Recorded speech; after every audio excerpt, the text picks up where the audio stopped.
we are the best. Cameroon feels like they are the best. So it's always, and there was this time they had this jersey on where it looks like a body hug, right? So we used to always laugh at them, right?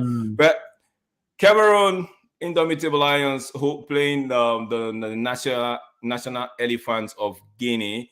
And before we go, let me just bring, this is the first time he's on my channel. I really appreciate him. Ladies and gentlemen, I give you botswanapapi. Hey. Botswana. Big up, Papi. Big up, Papi. The game just kicked off. The game just kicked off. Yeah. The game just kicked off.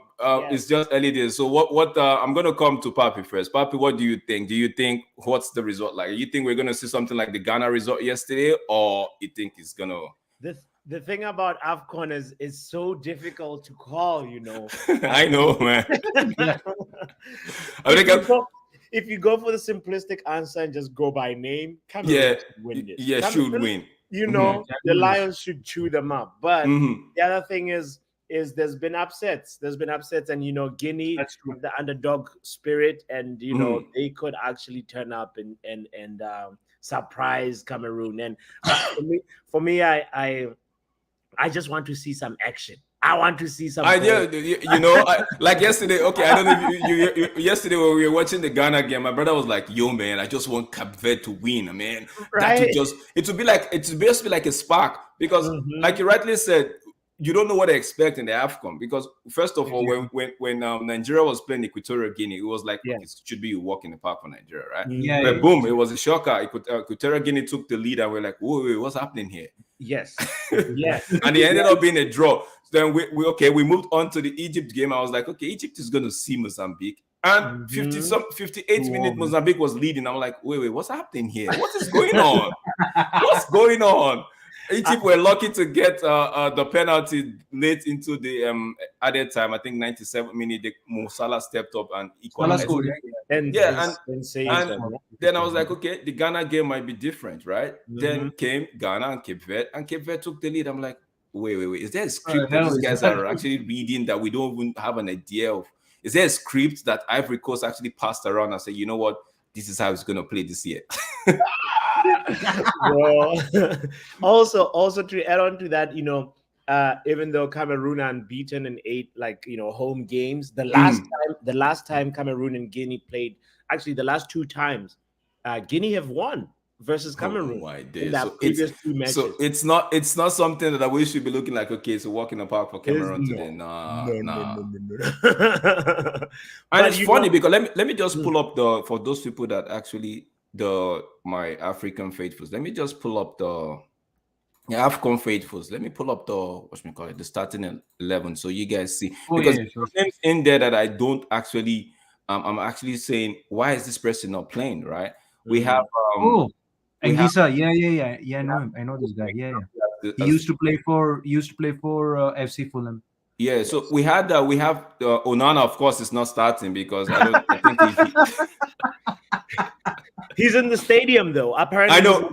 Yeah, he is. So we have Ondoa starting in goal. I mean, Castelletto on the right back, Yongwa on left. We have Makodi and Wo playing the heart of the defense. Kemen, the one holding the midfield, and we have Ncham and Zambo Anguissa. If anybody watched the World Cup, you should be familiar with Anguissa.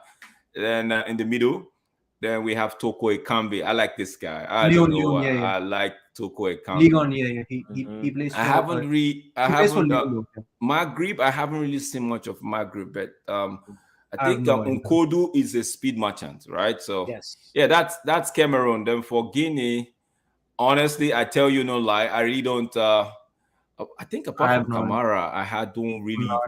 So they have Kone a goal. See, no picture for us. Conte a right back, Cilia on the left back, Antonio Conte right back. And it's not that one. Jinvia with Diakabi playing at the heart of the defense. They are playing a 4-2-3-1. More conservative, right? They have Konate and Moriba as the deep line midfielders. Kamara, I think, is playing the 10. Right wing, we have Gulavogi And on the left, we have Kamano. So Bayo. Yeah, I remember Bayo. Bayo used to play for, if I'm not mistaken, Bayo used to play for a League One side. Bayo used to play for a League One side. I think, I can't really remember. He's big though. I know. I think, yeah. He was at Le Havre AC, but he went to Lille. Lille. That's yeah, I think you're right. Yeah. He played at Le Havre, right? Le Havre and Lille. He didn't play at Strasbourg? No. Oh, okay. Yeah, I remember mistaking him for somebody else. Yeah, he he's in Liga. He's 12 appearances, 4 goals, 1 assist. On a K return. Like that's at least that's his stats this season, 23-24. That's what I'm talking about. Okay, so yeah, it should be as what should we call it now? There's a man down for Guinea, I think. Yeah. What I was gonna say while you're reading the lineup too is the surprising thing for me for Guinea is Naby Keita is on the bench. Yes, I don't know if Kudus was in the game yesterday. If Kudus was on the bench yesterday, I can't remember. Kudus didn't play for Ghana. I'm like, why is that? Why is that? Like, I saw it. Yeah. Even I don't know if this guy if he was called up though. Wilfried Zaha was called up for Ivory Coast, but he didn't play as well for Ivory. So yeah. But that first game, bro, that first game. At one point, I was like, I was gonna end this stream. It was too drab the game. But when I watched Ghana and Cape Verde play yesterday, I'm like, okay, this is worthy of some. Even Mozambique, because I didn't do a live stream for Mozambique because of the United game, right? But when I watched the highlight later, right? I'm like, yo, man, these guys are actually playing Egypt, man. They actually played Egypt, like they did, like. Because I know Egypt. Ooh, that was a close one. Ooh.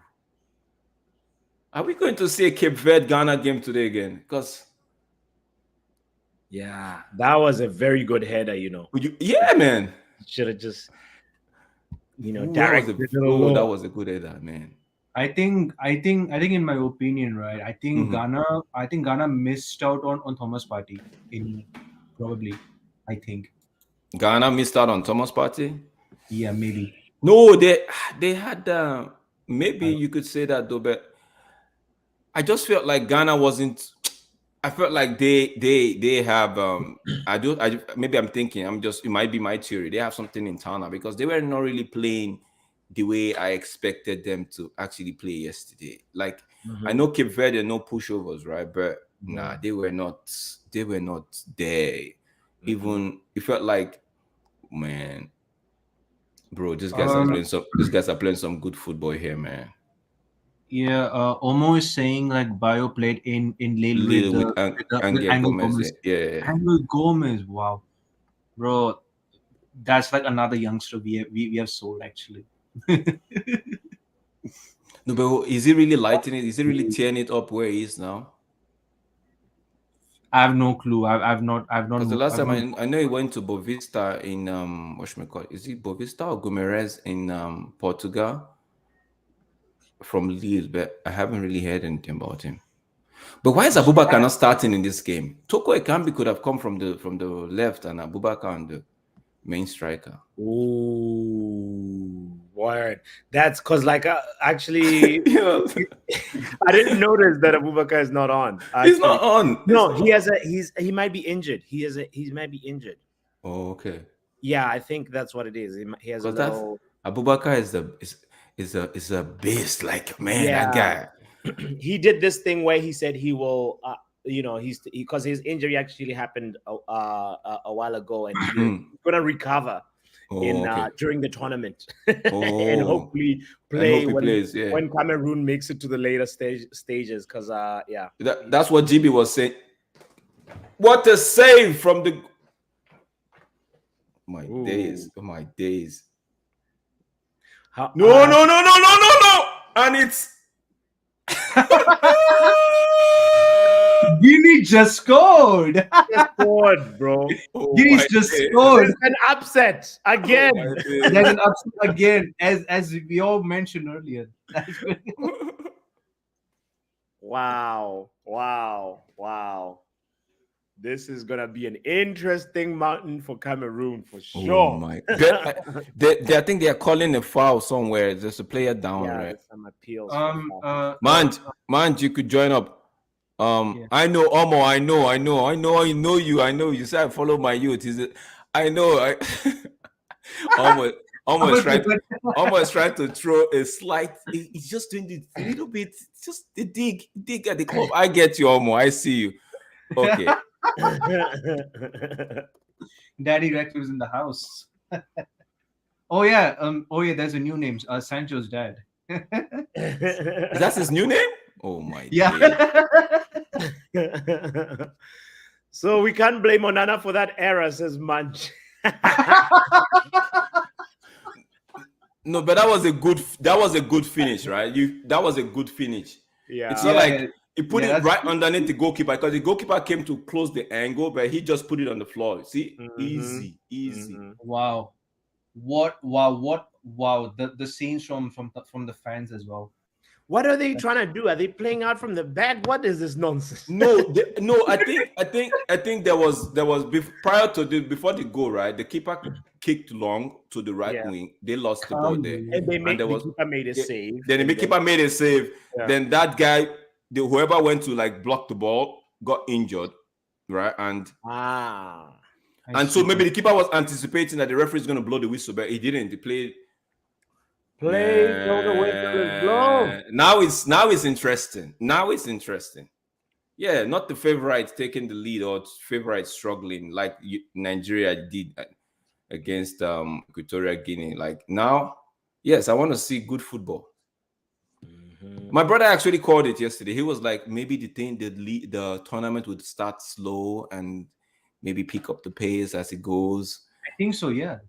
Nah, man. See, just like Senegal did not want to play. They didn't want any of those stories. The script, Senegal didn't read it.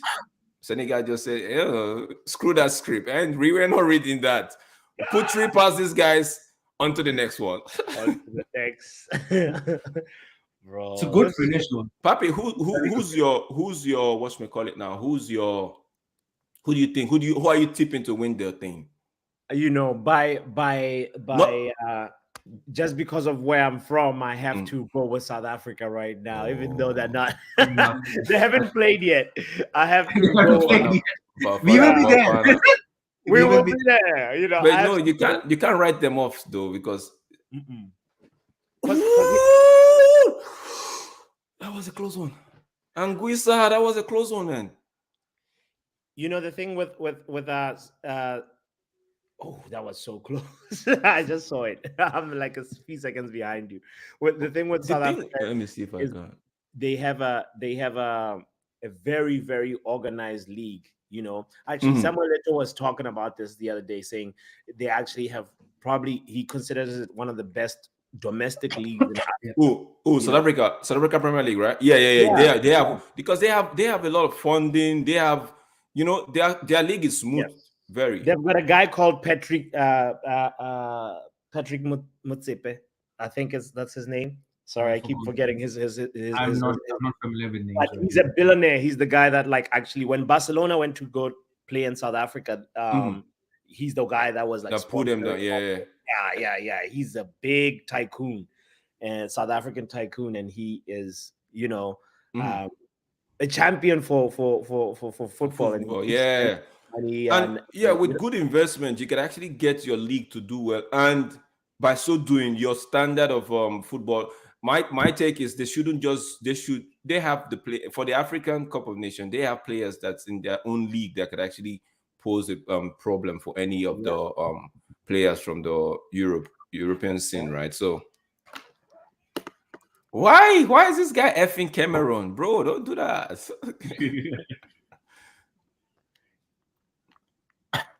Who's your favorite? Oh, Senegal. Okay, Senegal. Yeah, I think Senegal stand another good chance. That my other one other team that I'm keeping an eye on. Like, they've obviously gone off to a sizzling start, but I also want to say the other dark horse is Morocco. Morocco is oh yeah. See, there is somebody will say, why didn't I just put Nigeria in? My coach is like this. My coach is like this. My own coach does like this. So sometimes we don't know what to expect, right? But we don't know what to expect. The guy sometimes he makes some things that it just frustrates some of us, right? So, but with what we played yesterday, yes, right? It didn't fill me with a lot of confidence. Like we will get to the round of 16. Maybe we might just kick on from there. But at the moment, I've always thought about Senegal to win it, right? My country in that rank, Senegal, my country, then Morocco. Like Morocco, I like yo. But Egypt, I didn't really know. I didn't. Don't you have Nigerian roots?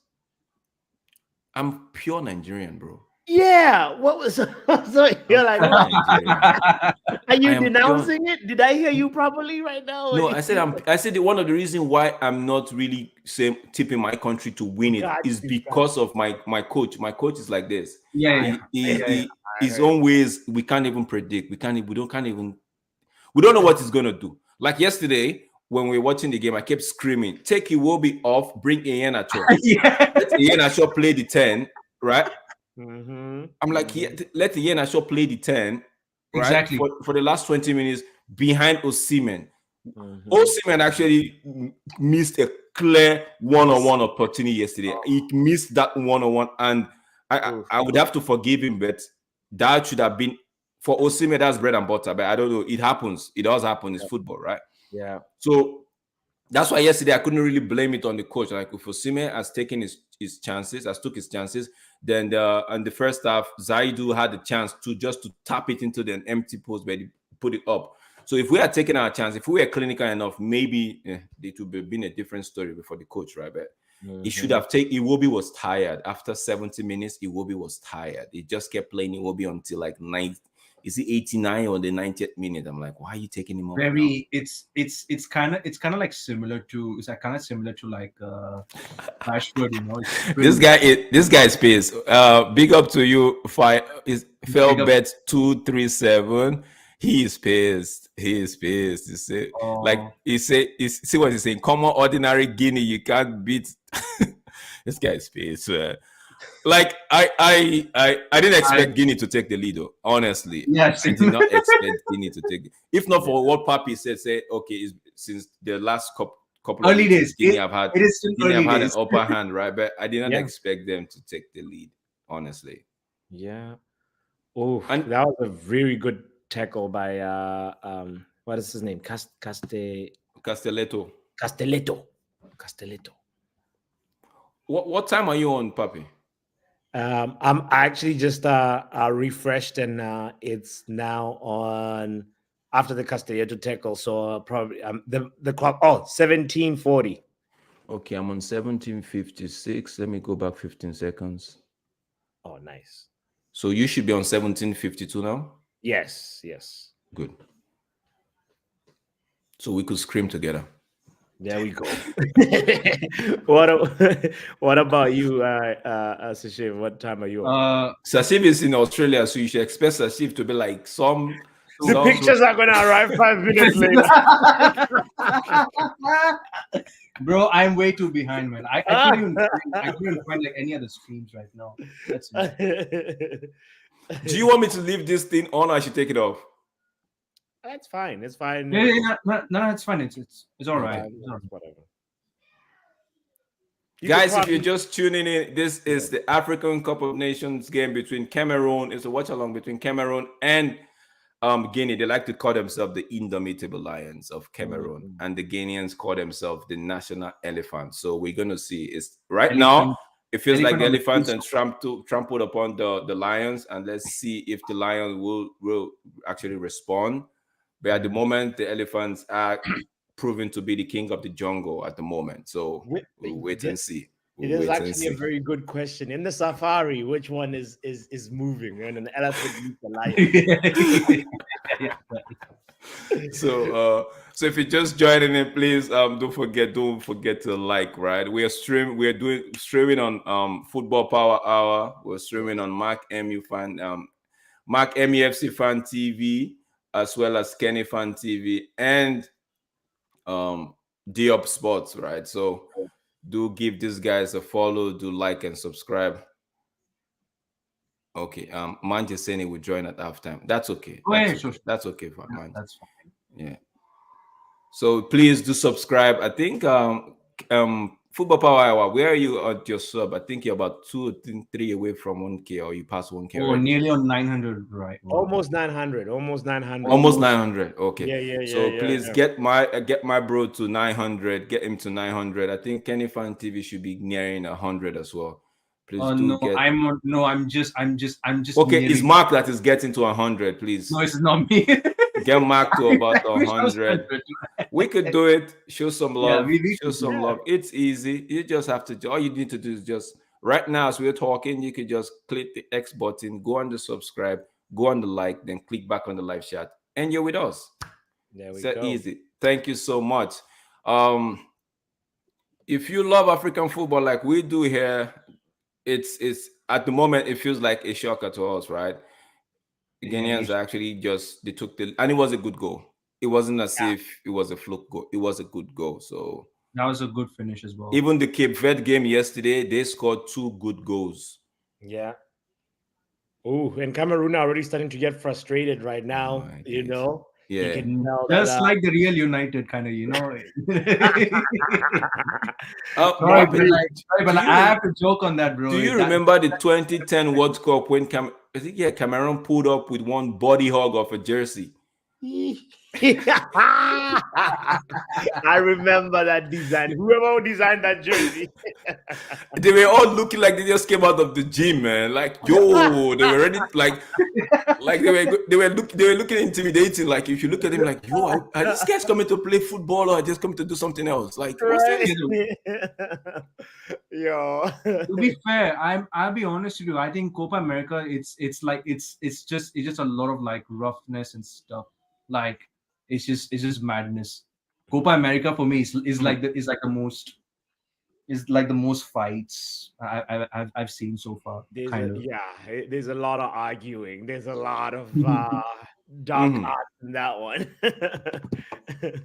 But I think, for me, AFCON is unpredictable. The referee can end the game at 80th minute. Anything. I think like Papi, you should stop saying that. You should stop saying about the referee ending the game before the next game. It makes us look bad. Please, people are watching, right? People are watching. Protect our image a little bit, please, Papi. Please. You gotta embrace it. That's special about it.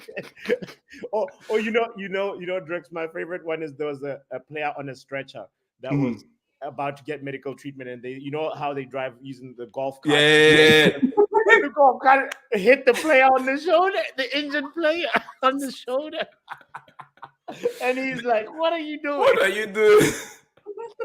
These guys, sometimes they can be funny, man. They can be very funny. The comedy. Oh my days! Like, you look at them and be like, "Yo, what's happening?" Don't you guys just look at what's happening in the water and just try to replicate it? Right. One thing I've noticed about the Guineans, right? They are tall. They are tall. Yeah, actually, I just also noticed. Like, yo, man, they're tall. Just noticed, yeah. Do you think Onana will come in second half? Nah, he's not. No, next game. Do you think he'll come from the stands and be like, all right. He's still jet lagged. He was still conceded goal, man. If they lose this game, I think the manager would be pissed at him as well, though. Real Martin coming here saying 894 subs. Oh, almost there. Almost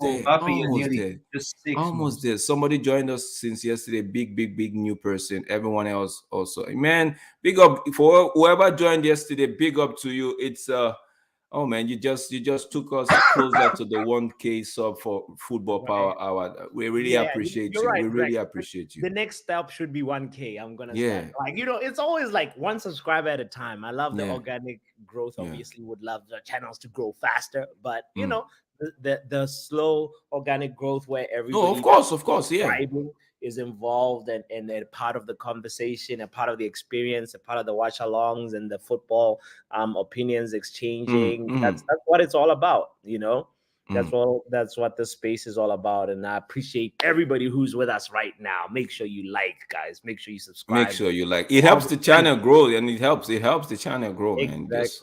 Exactly. Yeah. Mark coming in big saying the Guinea team are here to play. Of course, they are here to play. They are not. I actually was thinking this game would have been a 2-0 to in favor of Cameroon, but I guess I was wrong, man. I was way off the mark there. I'm way off the mark there. You're way off the mark. Oh my bro, man. My bro coming in and say big up, guy. Big up to you, Tesh. I know you're at work. We co-streamed yesterday. Hey. Yeah. I tuned into some of your stream yesterday. Okay, big up. Thanks, Papi. Yeah. So now it feels like Cameroon are trying to get into the game. They have the lion's share of the possession, 65% to 35, in favor of Cameroon. So let's see what they could do with some of this. Man, Abubakar not playing in this game is actually a huge loss for them. Yeah, that's true. His hamstring injury, he has to recover from it quickly. Yeah, man. They also have is Abubakar, there's Toko Ekambi, there's another guy I can't remember. Okay, what can you do with this ball? Okay, Toko. Nothing. Ooh, man. That was a good cross, though. Yeah, dangerous cross. I don't know what that guy was doing. Just put your head to the ball. Attack it. It feels like the people we tend to call the favorites. They are the one that's just coming here just to mark time and leave. It's like they are telling, like, I don't understand.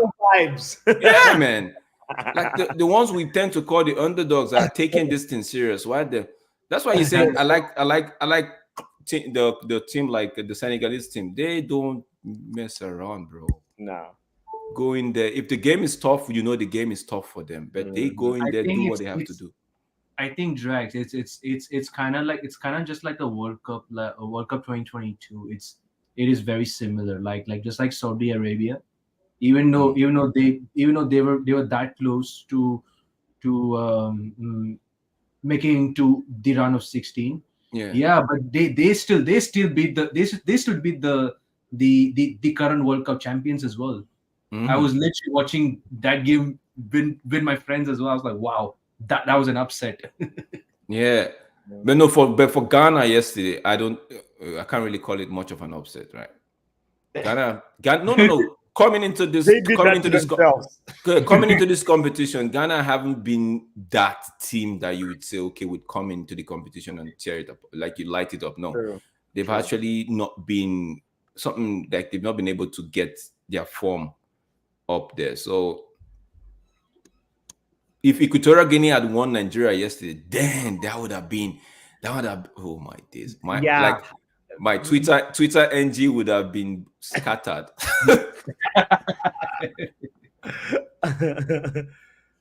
Oh boy. What's Rewarding talking to? Papi, someone's getting at you, bro. What does he say? Oh Lord. Damn. The piece continues. It is quite a long road trip, real Malden. Hey, I need to find work at a pizza store now. Everybody. Oh man. Wow.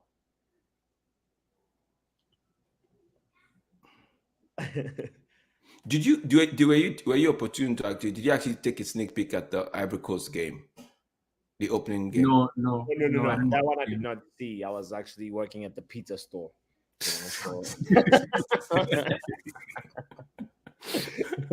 That game was man. How I managed to see that game through, I can still tell you, man. Like Ivory Coast were doing their own.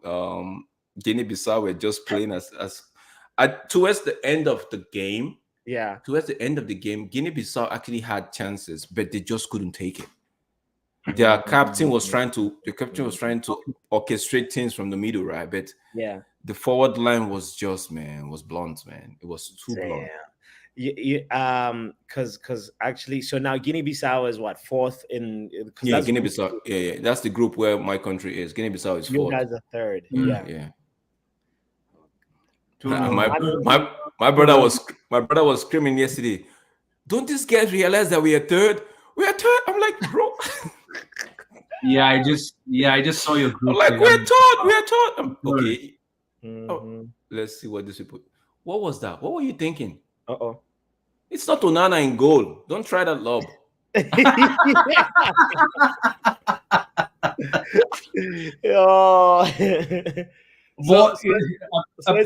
Apparently he's a ball playing keeper, you know.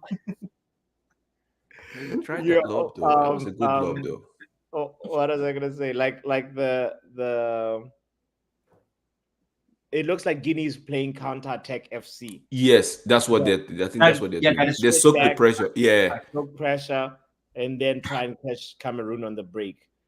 And you know, like let's see how what's his name? Rigobert's song. It's already a water break, cooling break. Doing shades at Onana is just insane. It's mad this season. See, Tesh, Onana did that to himself. Yeah, he did. He did it to himself because his mates are already were in camp 2 weeks before. Yeah, if not 3 weeks before he came, he arrived, or 2 weeks before he arrived, right? Yeah. Don't those guys, don't they have team that they want to play for? Right. And it's like he wants to take. So I see, bro. I don't actually. When he said he wants to play the Tottenham game, right? I'm like, okay, you better play the Tottenham game and keep a clean sheet. No, but maybe you let 2 go past you. Of which the second one, we are questioning you because if it was a different goalkeeper, they might have pulled a save. So let's Onana until Onana. I know we're not overflogging him. I don't think so. Do we? Are we overflogging Onana? No, I don't think so. No, we're just it takes a special kind of record to concede over 50 goals in half the season. Half the season. He just wanted to get over 50. I think now he's at 51. Oh my days. So if I don't know better, right? Yeah. If I don't know better, I think maybe he's doing a Ivan Toney.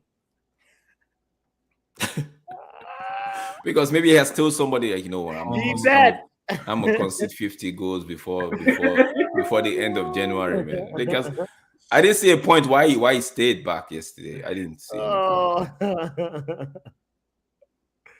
Because it's not like, did he actually pull up a save yesterday? Like we would have said, okay, with that save, maybe he kept us in the game. Like that's why you stayed on that.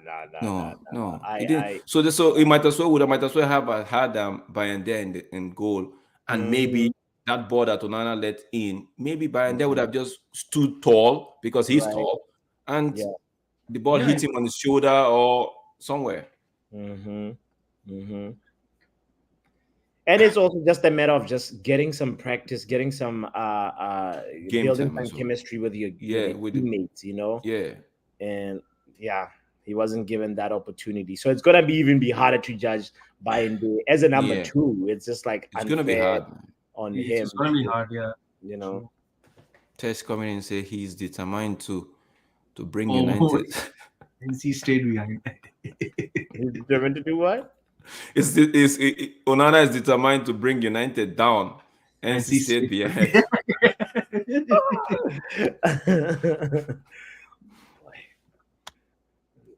Yo, this game, he might end up looking like the Ghana game. It's what, 33 minutes already, and I don't think Cameroon has had a shot on target. No. Really? Wow. No.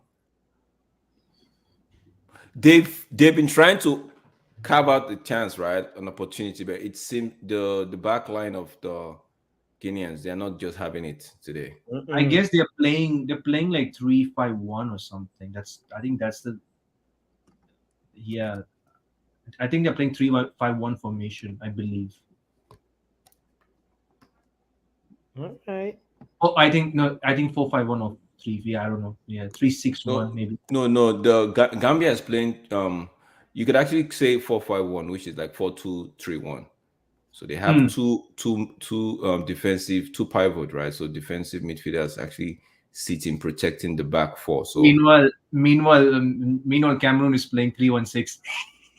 Maybe trying to play the ETH kind of game.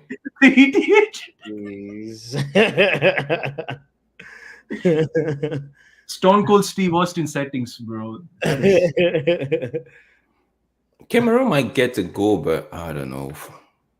But I also don't know. These guys are tall. Yeah.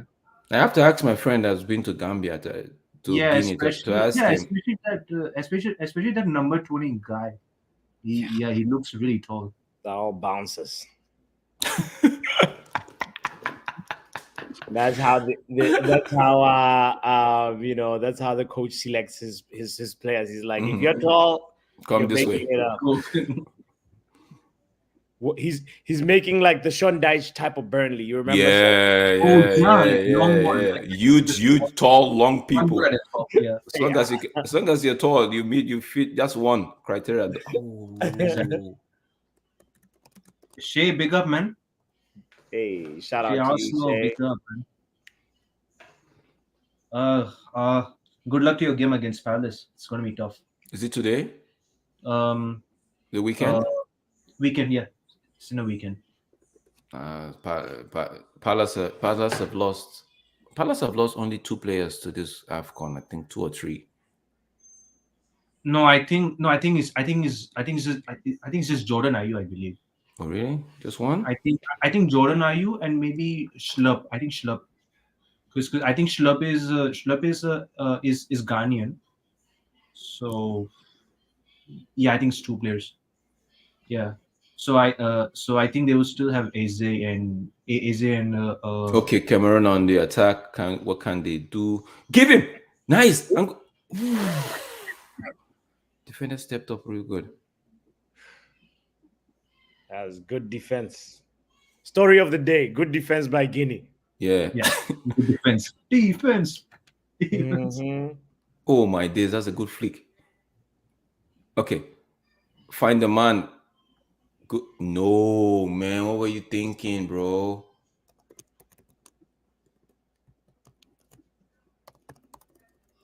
Even that goalkeeper is tall as well. Wow. They have like around 6'5" players. Yeah. No. Cameroon with the corner kick. Let's see what they could do from this. It's a case of Spurs getting corners yesterday and it felt like penalty. Like according to my body, my body. What's his name? Omo. Yo, man, every time now because of United, anytime I see a team gets a corner kick, right, I'm like, okay, they're gonna score. And if they don't score, I'm like, okay, why didn't you score? United have traumatized me to the point where, like, yo, man, they have traumatized with corners, man. Bro, I say this on the Power Hour stream. It's just like KG's FIFA stream. Yeah. With the corners.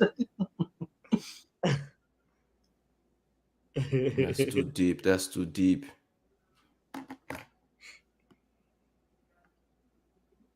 What's this? Everton and Forest have been charged for breaching Premier League. Oh Lord! Oh my God! They're charging the wrong people. I just feel bad for them though. Like, why they not even? You just knew City are just really gonna get away with it. City. See, when we say City, you say City are gonna get away with it. I look at it from the point of view of they're actually doing all of this so City can hide. They're actually coming at people like this, so there will be no hiding place for City. Yeah. Because people will be like, okay, you did this to Everton, you did this to Forest, right? So how is City? Then they would go to City. I'm like, you see, we can't do anything. You'd have to, So that's how I see it, though. I might be wrong. No. It is that, and I think it's partially it's like it takes time to go through all those 115 charges. So it takes time, yeah. That is true, especially people that have been or the clubs that have been reprimanded have done like fewer, maybe let's say speeches. 10 or 5, so it's easier to go for 10 than 115. Right. That one that's still drinking coffee and it's on the table. And they have and guess what, they have interns doing it, so Yes. interns are just so the interns actually don't know what they're looking out for, but they're just doing it. Keep them busy, just keep them busy. Uh-huh.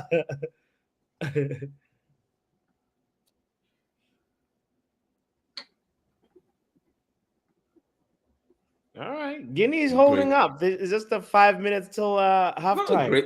Great Samuel Eto'o is pissed. I feel mad pissed. I feel a little bit pissed, but look at how Samuel Eto'o is fat, is big.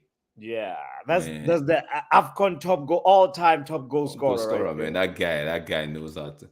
Oh man, like that's why the likes of Sadio Mane and Victor Osimhen, I actually want them to do well, because currently speaking, we don't have anybody like that, like them Eto'o and them Drogbas. We don't have anybody, them Okoshas. We don't have them like that anymore.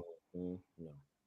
Yeah, and like we're just kind of relying on that young kid, and who's just in his 20s at the moment. It can be. Okosha, if Okosha was coming at you, you know, it's either you're going to go one way. Austin JJ Okocha. Oh man, they say he's so good that they had to name him twice. JJ Okocha. JJ Okocha. Who would you say is your all-time Nigerian favorite player?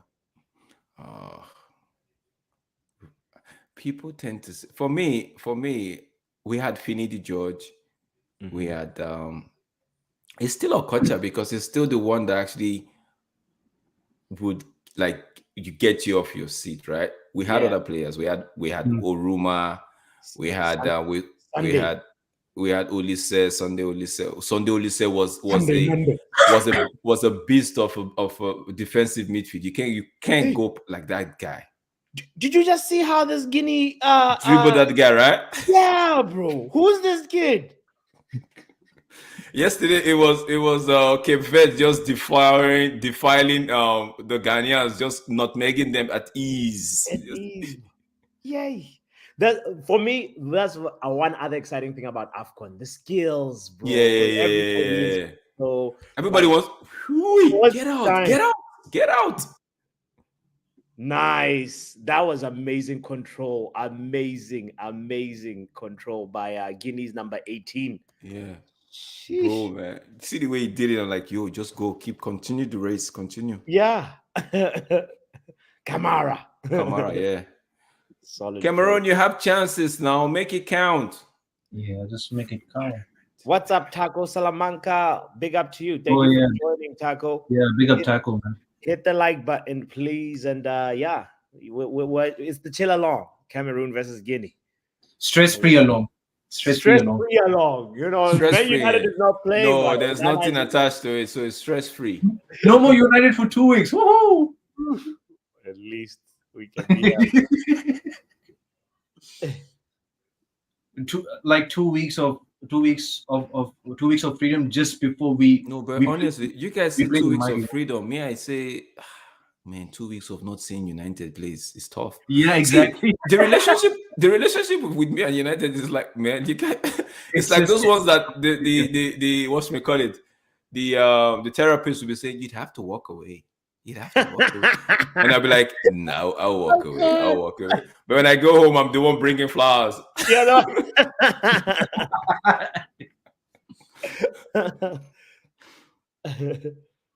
That's funny. Okay, straight.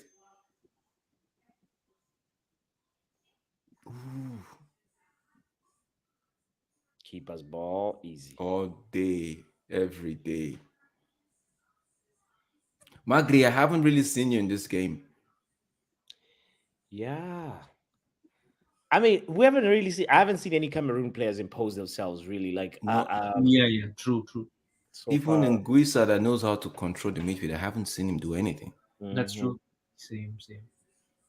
I want to ask one question. Yesterday's game, there was a pullback. There was this hold Not right. on, huh? Yeah. On Is it, Genasio. yeah. Is it? Yeah. Was that a penalty, guys? Yes. Has to be pen. But in normal standards, not a penalty. But with this year's refereeing standards, it should be.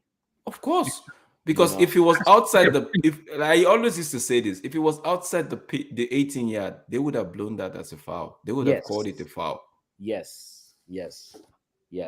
Because why I remember that now, because the referee just called a foul on holding right now against Cameroon, right? The Cameroonian player was actually holding the Guinea player, and the referee called it a foul. I'm like, okay. So I just remembered yesterday's game. I'm like, Ngari, let the ball go, man. Magri, let the ball go. You held it too long. That's what. He's on the floor now. Let the ball go. Put your left foot to it, and man. Yeah. About to go into edit time. This first half flew by so fast. It's already. It's like. If this was our Ivory Coast game, Ivory Coast and the Guinea-Bissau game went, I would have been okay, but he didn't. There's one first half felt like an hour, second half like 2 hours, man. I'm like, what are these guys doing? Oh. Oh, come on! I sent Manja sent the thing already. Oh, yeah. I'm about to share it with Manj. Yeah, Manj, the link is there in the chat. Okay, share with Manj. Yeah. Manj is going to tell us who he supports, who is. Yeah, he must pick a country. Red card on the review. He would pick. Tell me who he's going to support today. No, but potential red card. What was that actually something that they would take to a VAR? I think it was. I just felt it was a mistake. Yeah, they asked him to go look at the monitor, bro. Oh my days! But that wasn't intentional, man. Oh, referee, they're about to do something here, man. There was a brown envelope. If this is given as a red card, no, but it wasn't intentional. Can we say that wasn't? It wasn't. Hey, bro. That was actually unintentional as well. Oh man, the first one looked like an intentional thing, but I can't say. He steps on him and then he glides a little. Yeah, it's the glide. He might get sent off for this. Oh, Casemiro will get sent off. Casemiro will get sent off for that. No, that's from that angle that they just showed it, right? Man, he's gonna. Oh man, he's gone. It looked worse from that angle, man. He's gone, man. Yeah. Like, ooh, red card. I think. No, it's a red. Yeah, I think it looked like a red as well. It's gonna make the game even more. Oh, bro, why did you do that? Yeah, you the captain. It's in the middle of the park. He wasn't going anywhere. Oh man, that's a red card. Because looking at it, man, that's a red card. Yeah. True. And he gave him yellow at first, right? It's bye. Yeah. That's like what? That's like 2 games done already. If Guinea actually qualifies, he only plays on the next time he plays is when Guinea qualifies. That's if they do qualify. If they do qualify for the round of 16. Well, Kamano, they were actually doing slow motion as well. They were doing it in a very slow motion. I know, but Francois Kamano, go take an early shower. He forgot to give the armband. He walked away with it. Oh. No, but he could actually say the referee wasn't harsh. The referee actually gave him a yellow card, right? Yeah. But they had to review it. So this is the thing when these things, if the VAR team says go review that, Oh man, it's yeah, gonna it's be most likely, yeah. a red. Because I remember the Egypt game yesterday when they asked the ref to go to the monitor for the penalty. I'm like, this is definitely a penalty. Mm-hmm. There's no way he's overturning this. Oh, it's gonna be tough now for Guinea. Yeah, they're just gonna be playing defense. It's defense versus attack. I mean, it was already a little bit that, but it's now gonna be. Why is Mark calling you both Glazer? Mark, I'm gonna celebrate like Rashford and say you and Real Madrid.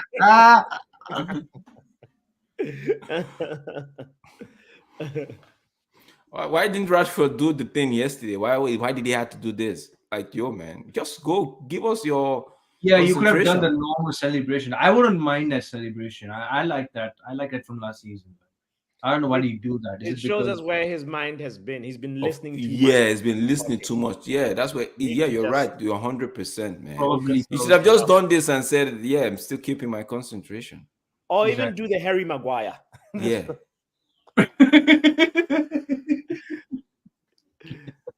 Cover your ears. That's all. Just cover your ears. Yeah. Just the second red card in the tournament. Yesterday, Mozambique saw a red card. I think it was second yellow card and it was in the red. No, this is a straight red. I think Cameroon will just nick it. They might end up being a draw, man. Yeah, I think so. Yeah. That's true. Half time. Let me see who they have on the bench. Let me see. Man, you can hop on and tell us who you support, who you're going to be taking as your African country today. Don't worry, you would take one. You would have to take one. Man, you should support South Africa. Okay. No, man, don't. No, man, don't. No pressure. No pressure. No pressure. No pressure. Come in and pick a country. We have. If you want me, I'm gonna give you a list of them. Maybe the names might just look. The names might just look good, and you pick one. Okay. And Shay as well. Pick one. Real Walden. All the non-African homies that are in part of the community, guys. You have to you have to pick an African country. You know, what's your country for the tournament? This is gonna make it even more interesting as the thing unfolds, as the tournament goes on. But yeah, it's we'll see. Mozambique is also like a good shout, you know. Mozambique, yeah. Oh, Mozambique, yeah. They held their own against Egypt yesterday. Yeah. So talking about Cameroon, I remember this guy Patrick Mboma. Tick Mboma. If that guy gives you a shoulder budge, forget about it. You're gone. Yeah.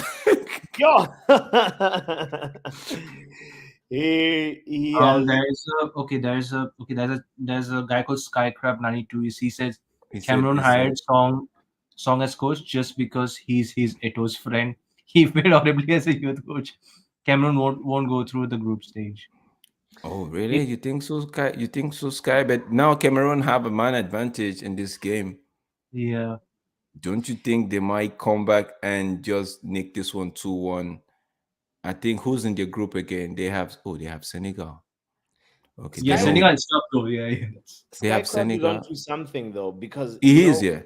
You know, like a lot of why there's obviously a myriad of reasons why some African countries that don't really progress. There's a lot of jobs for the boys. A lot. Happening. We see that in Ghana. We see, even in Nigeria, they rotate the coaching thing with ex-players just to keep them. I don't know why and sure, that's a way to keep your friends employed, but you're also kind of putting a cap on the progress that the national team should be. Yeah. I remember there was a conflict of interest that we talked about in Qatar, actually, when Ghana. I found out that one of the players that will remain nameless. His agent is also part of the confederation. So if you're the coach and you want to keep your job, you have to and pick the guy. It's not helping. That's one of the things that hurts the African football thing. It doesn't help the fact that they just do too many. It's too much job for the boys. It's too much. If it was just a rare case, then we could say okay. But this one is just.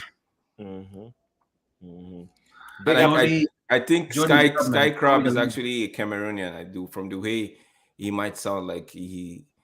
Because I also know, I'm thinking this guy too that came in at first bet, as soon as they fell bet 237. That guy, he's a Cameroonian. he's the guy. He wasn't having it. Like myself, I didn't expect them to be trailing in this game. I felt like okay, maybe worst case scenario a draw, but now they have a man advantage. Let's see if they could actually make it count. Because another game.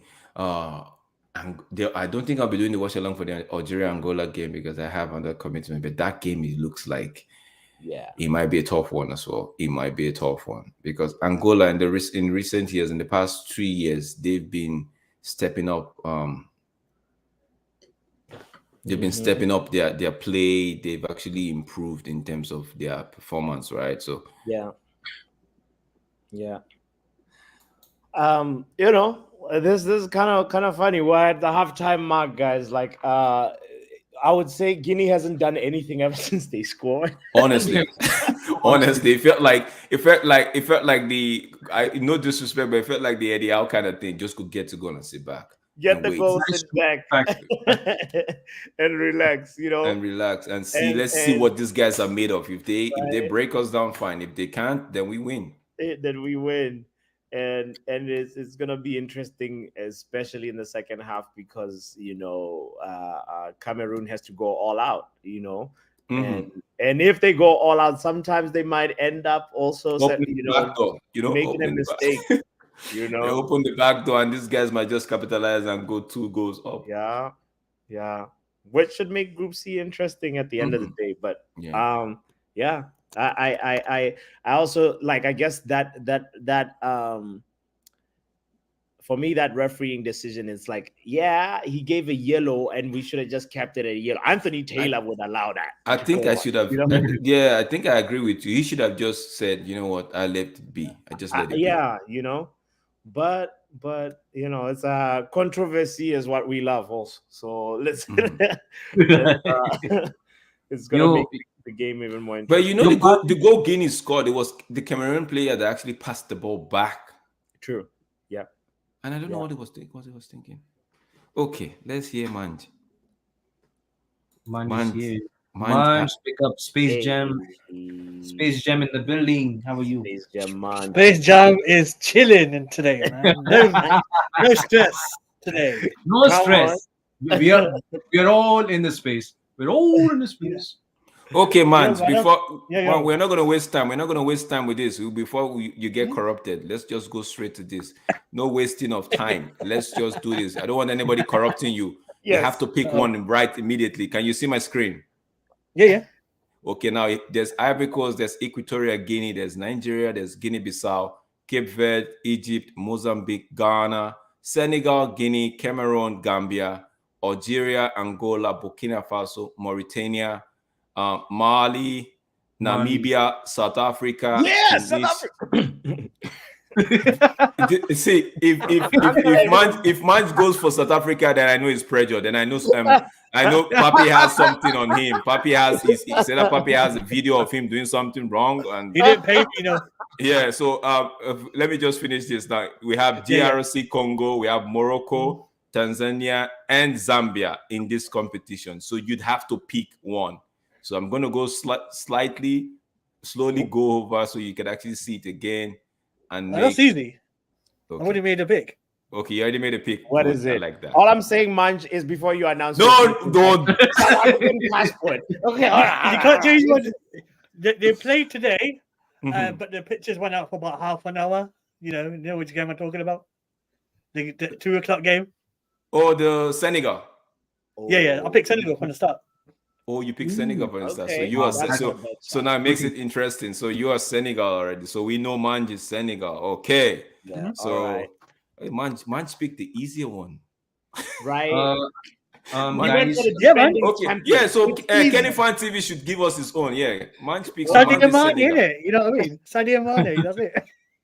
Which one are Yeah, you going with, Kenny Fan TV? And you can't pick Let me Senegal. No, you can't pick Senegal. We want a different nationality. I chose like a few weeks ago. I chose Nigeria. Oh, you chose Ooh. Nigeria. Okay. Okay. So Yeah. I have a Nigerian. You chose Nigeria by yourself, not me. He's I didn't Nigerian influence that. Australian now. I didn't influence that. So you chose Nigeria. Okay. Yeah, Yeah. I did So- choose on my own. Don't. Yeah, I Oh, There chose must my have own. been a conversation before the stream started, but it's all good. All good, you know. You know. Okay, I chose my own. Don't worry about Man that. just changed his name to Senegal representative. That's good. So, man, have you been watching this game? So, we would like to hear what you think about the first half, if you actually watched it. I watched I watched like the few opening 15 minutes. I watched it here and there because I'm doing some stuff. First of all, can't blame Onana for the goal. You know how they do. What I think Cameroon saw the defending that Ghana had last night for the goal that they conceded. But overall, that sending off for I think the captain got sent off just now. Yeah, the for, Guinea, yeah. Yeah, there's no excuses now for Cameroon. They must come back and win. Yeah. They True, must. true. They must come back. They must make it, take advantage of that numerical this that they have already. Advantage, So yeah. yeah. So yeah. I okay. You watched the Senegal game, right? Yep. Well, Of some course, of I it, know you. apart from the Some pictures. of it, yeah. I know some of these pitches, man. You can't actually. Yeah. I zoom out like the one Ghana played on yesterday. It was a good pitch. It was a good pitch, and I feel it's like whoever is home to that pitch, like the club side, actually took care of that pitch. I don't think it's the government that's doing that. The government would just put some money into it, and everybody would do what they have to do, right? The government select some stadiums and do what they have to do. But I think the whoever is playing on that pitch, whoever is home to that pitch, actually is invested good. That pitch was good, and you could see how it affected the game yesterday. But the Ivory Coast game, Ivory Coast and the Guinea-Bissau, that pitch, my days, bro, man. Oof. I don't understand. But like you said, Cameroon must win now. They must go ahead and win. Yeah. But if you follow African football like some of us do, you know that it's not set in stone. Exactly. They could actually go and consider another one and start looking at the pitch and be like, yo, it's the pitch, it's Onana, it's the coach. This guy, I would love to have this guy, or this guy is like, trust me, some can't take advantage of nothing. They might still lose. Yeah, it's African football though. Mark could actually come and give us his own country. I think Mark could actually pick a country too, though. Sky Crab really holds this opinion strong to heart that Cameroon. You saw the comment earlier from Sky Crab, saying if they really wanted an African or Cameroonian coach, like they claimed, they could have hired an established coach from the National League that has achieved something. True, Big though. point. It's See, that's why I said he has, from the way he's talking, you could tell he has more knowledge about what's going on inside the Cameroon Football Federation. Like he knows what's happening. So for him to be calling out, he's like me. I don't like my coach the coach of Nigeria. Like I see him, like I don't see him like a great tactician, right? I still feel like they have, like from the top, it's just like United. From the top, there's some sort of pressure that they exert on them that they can't really work. They feel like they're working with their hands tied behind their back. They have to make certain decisions to please some people. I think that's one of the disadvantage, or one of the things that's actually hurting the African football. There's too much external pressure on the coach. Right, you'd have to pick my boy. You have to pick this person. If you don't pick, so you imagine they're calling up somebody and be like, this person is past it. Why is this still in the national team? And if you know that somebody from the top has called and said this guy has to be there. Yeah. Yeah. On the side of Rigobert's Song, though, I have to say Sky Crab. Song, whatever, great. We know Was a great great defender, player, yeah. great defender. But we know the formula: great defender doesn't always mean great manager, right? Great, no, of course, 100%. Wayne Rooney's taught us that. Henry has taught us that. A lot of people. Frank Lampard, etc., etc. The list goes on. But the thing about him is what's interesting now is that Rigobert Song started as assistant manager for Cameroon in 2012. Yeah. And then he became the assistant. He became the manager for Chad. And he was also assistant manager of Hugo Bruce, who's now the Belgian coach, who's now the coach of South Africa. Yeah. So he should be able to. One can say he's had his experience though. Yeah, but the thing is, like, if Cameroon make it out and South Africa make it out and they meet, that'll be all gonna make an interesting matchup. When former assistant meets the head coach now. Yeah. So yeah. And if you look at in Cameroon, Rigobert Song also coached the under 23s and then and then the national team. So he doesn't have a ton of experience, but he also is, you could say that if he's been there since around 2012, he's been sort of in the dugout learning the field. He should have learned something by now. Should have. So yeah. Tomorrow South Africa plays. I don't know if tomorrow South Africa plays. And by the way, as a player, you know that he was at Liverpool and West Ham. He was a good player, though. He was. But like you said, being a good player doesn't automatically mean you'll be a great coach. No. Exactly. And there must be something in there that we are not privileged to, that Sky Crab actually knows that.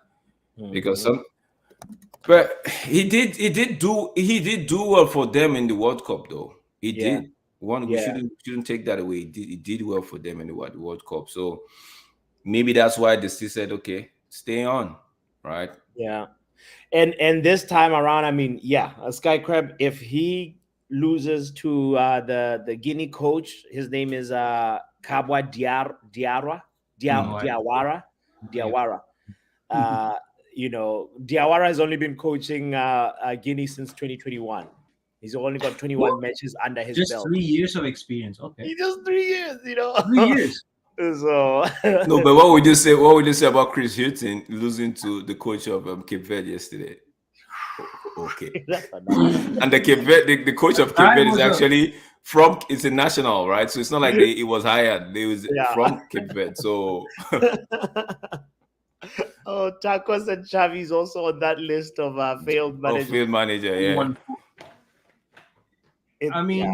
Like last season he has won the league title, right? For Xavi? Xavi, yeah. Yeah. Wait, did he? Who won? Yeah, he did. It was Barcelona, right? But you could also look at, one cannot say he's not a good coach. At the same time, is it the person? It's a question. Is it the person that would take Barcelona on a long ride? That's true, though. So if Barcelona are actually going to hold on to him in terms of, okay, he will take us, and they believe in him, and they should maybe provide him with all the necessary tools that he need. But they released a statement yesterday saying, we are behind Xavi, blah, blah, blah, so like a little statement of confidence to say, this blip of being destroyed and annihilated and embarrassed. Yeah, I did actually watch the highlights, man. Yeah. There was this photo where where Jude Bellingham, Rodrigo, and Vinicius Jr. They were like they were like holding a trophy, and then they were just showing the what was that game name? Was yesterday the final? It's called it's sort of called like a Super Cup final. I don't know. Super Copa. Super Copa. Oh. Yeah, I'd probably say Super Cup final. No, but his team. Okay, the second half is started already. His team where the way they were brushed aside, man, it was too easy. Yeah, too easy because because Barca have But like that's football, though. But that's football. Real Madrid, anytime there's something like a cup at stake, they give their all. They play like it's something that we've known them to know how to do, right? So Yeah. and that's what I want my club to actually get to. That's where I want them to get to, where if they see a cup, whether it's Admiral Dresser is actually hosting it and inviting them, as long as it's a cup, they win it. We don't want to know what, play and win any competition that you're in, not just go count numbers and have some players rack up numbers for their personal accolade. Like some of them, we know them. They just want to do and improve their numbers. true. Oh yeah. Mark did. Okay, Mark. Guys, if you're just tuning in, this is Mark has just shared a link to everybody's channel. Please do give them a follow. This is the link to Football Power Hour. Like we already stated, he's like 6 subscribers, if I'm not mistaken, away from 900. And please, guys, it's very easy. Just as I'm talking, you could just do it. It's just click subscribe, turn on the notification bell. You don't want to miss happy hour on a Friday. It's one of the shows that you don't want to be missing on Fridays. It's a fun show. It's a chill. You could have, it's for everybody. So there's no swearing. There's no, anybody could watch that show. We play a quiz, and ultimately you'll improve some of your your football knowledge about football and stats and all that. So so we try to keep it clean. We're on what? We try. We try to keep it clean. So and you could actually, I think he's on 45 now, 46. This Friday should be 46, right? Yes. Oh yeah. This Friday should be 46 happy hour. So stay tuned. That you would want to subscribe. You want to turn on the notification and bell. So when he goes live, you don't miss anything. All right. Guinea on the attack, bro. You see this? This was Sky Crab was saying it earlier that we trained to just brush him aside.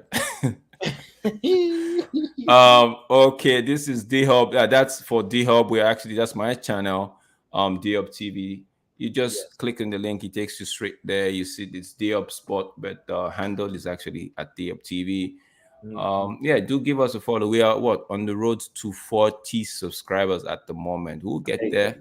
With your help, we'll get there. Thank you guys for the support. Thank you for the love. Yeah. And also, this is Kenny Fan TV. Kenny Fan TV was right up here. You could I think Kenny's also on the road to, if I'm not mistaken, 60 subscribers or 50 subscribers. Yeah. He does his own thing. He's a United fan through and through. Yeah, please do subscribe to all channels. Here comes I think this is Mark's channel as well. Do subscribe to it. I think, Mans, do you have one? No, I'm on the road to 1 subscriber. But I'm currently doing wrestling sports entertainment content, writing form. That's nice. Hopefully, one time I'll be on the YouTube if I'm this confident. But you never know. One day. Take your time, step by step. Yeah, bro. Yeah, man. Got to build. You know what I mean? Yes, sir. What? Sky Crab actually came in and said, "I told you." It's because of that. It's because of the way Guinea was attacking. It was 3-on-2. And it still feel like man, Mark is saying share the link, bro. We never can just share the link. Yeah. We might just pull up one day with is it a WWE and SmackDown? Did they call them SmackDown still? Yeah, it's WWE, SmackDown, AEW, all that man. Bro, put the link. I'll share the link in the chat. Share the link in the chat. Go ahead, bro. Your audience might be here just waiting to actually watch some SmackDown with you. Right. Yeah, man. It's a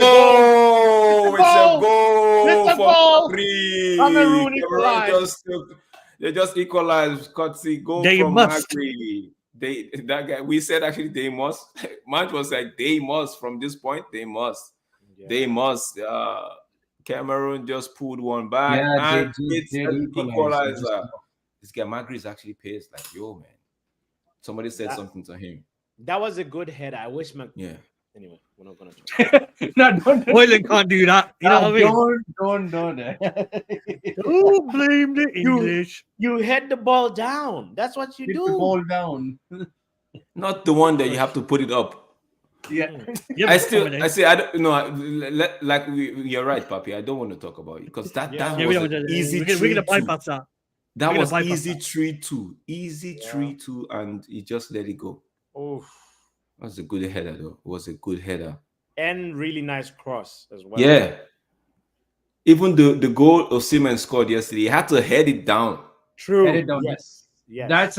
That is so basic from a striker as well. That is basic. So should we just forgive what's his name? Forgive McTominay then because he's not a striker?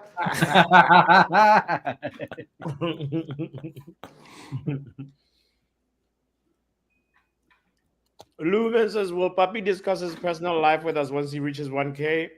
Sure, we'll do a Q&A. I'll tell you all about the pizzas. The different flavors that they have. It's a different flavor. Deep pan, thin crust, you know. Man, you sound like you're in the know. You know so much about this thing. Do you manage one? Hey, listen, I just had a pizza at half time. You know what I mean? Boston delivery though. Pizza connoisseur, my man. You know what I mean? Nkodu is about to cross from a similar position where he crossed. There's a free kick. Mm-hmm. And what minute are you guys on? I'm on 52-25. Yeah, I'm on the same thing as Papi, 52-25. Now Sachib, 29. Sachib is in Australia. Don't ask Sachib. Oh, he's on the 8 o'clock game, isn't it? You know what I mean? He's way too behind, man. I'm just around like 2 minutes behind, just approximately. Sky Crab, I just want to let me see if I could poke Sky Crab a bit. Are you okay now? Or do you still 53-20? Some mid. So I won't spoil it for anyone. The pictures have to cross the ocean before they can get to Sachib.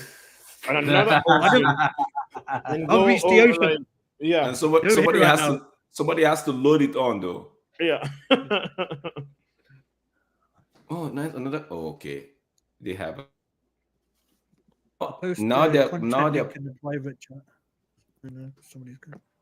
Because they need to win this game. I think the next game is against Senegal. They have to That's win my team. That's your team. We will be there. We will be there. Sadio Mane.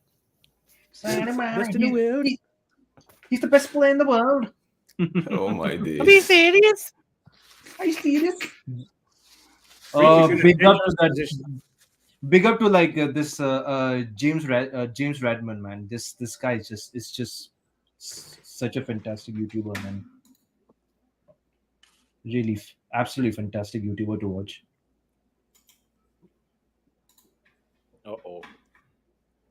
What's happening right there? Cameroon with a very, very promising free kick right now. We'll see if they take advantage of it. It's like the second free kick in like 2 minutes. They're really asking questions now. No, it looks like, of course, they have to ask the question. Else, people like Sky Crab would cuss them out. Sky Crab must be Cameroonian. I guess so. Yeah, he must be. Sky Crabby. Yeah.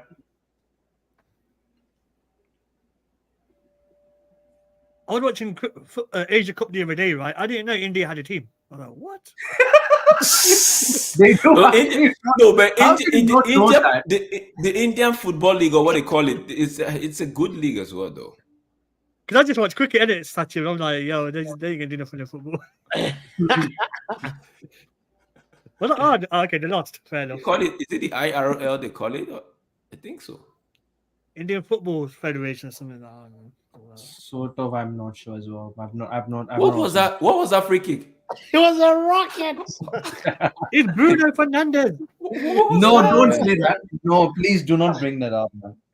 Sorry. This is traumatizing. This is traumatizing right now. Is this very unacceptable? This is unacceptable. Highly unacceptable. What was that, bro?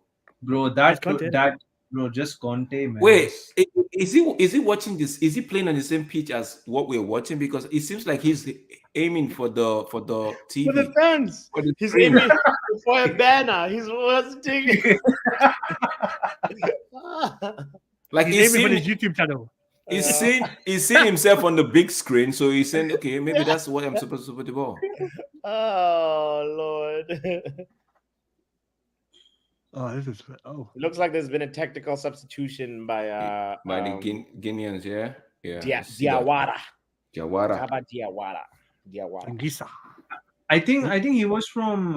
I think Diawara was from maybe West Ham before. I think. No, don't do that. Don't do that. No, don't do that, bro. Don't be doing things like that.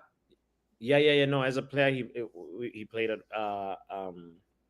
he played in the Premier League as well. He did. He did. As far as I remember, yeah. West Ham and Arsenal. And Diawara. And PSG.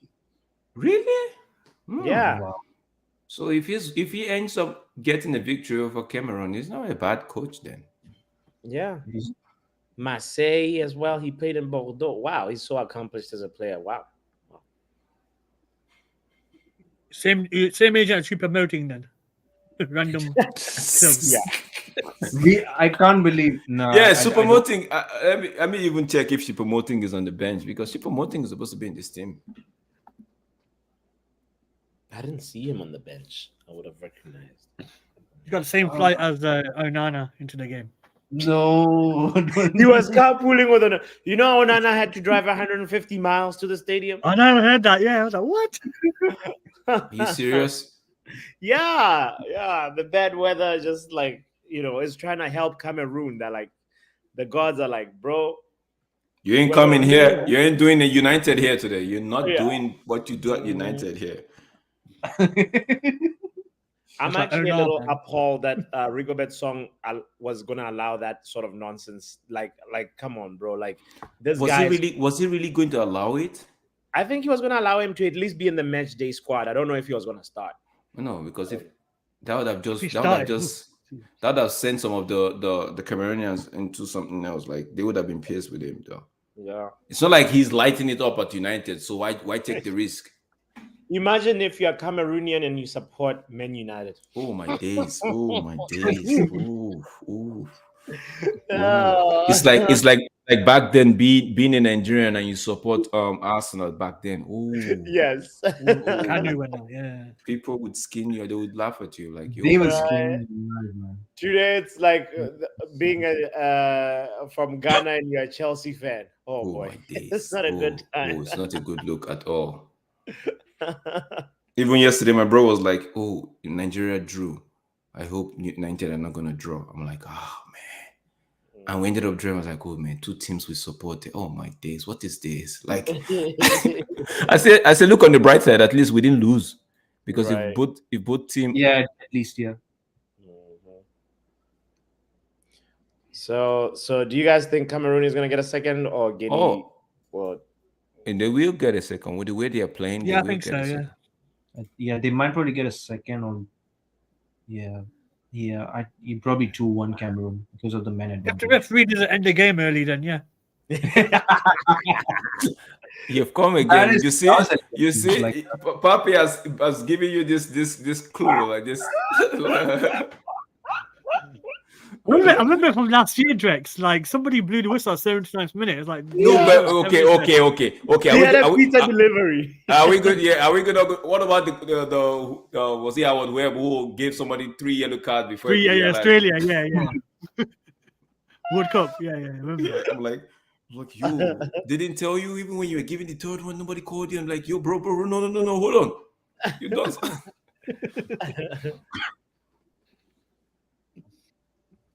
Put the ball down. Put the ball on the ground. That's one thing McTominay does that I hate a lot. You give him ball on the floor, he wants to take it out. I'm like, why do you do that? Who do we want next round, Eastleigh or Newport? I actually want Eastleigh. I remember on that before the draw, I was like, give us. I think myself and Mark were doing the stream. I said, give us Eastleigh. Yeah. Then it just came up. Stephanie just put it up and we're like, Newport or Eastleigh. I'm like, good. Yes.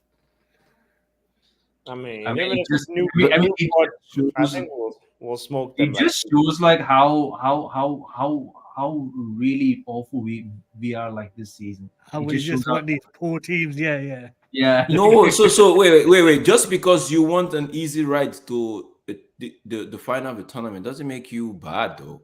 Everybody do get.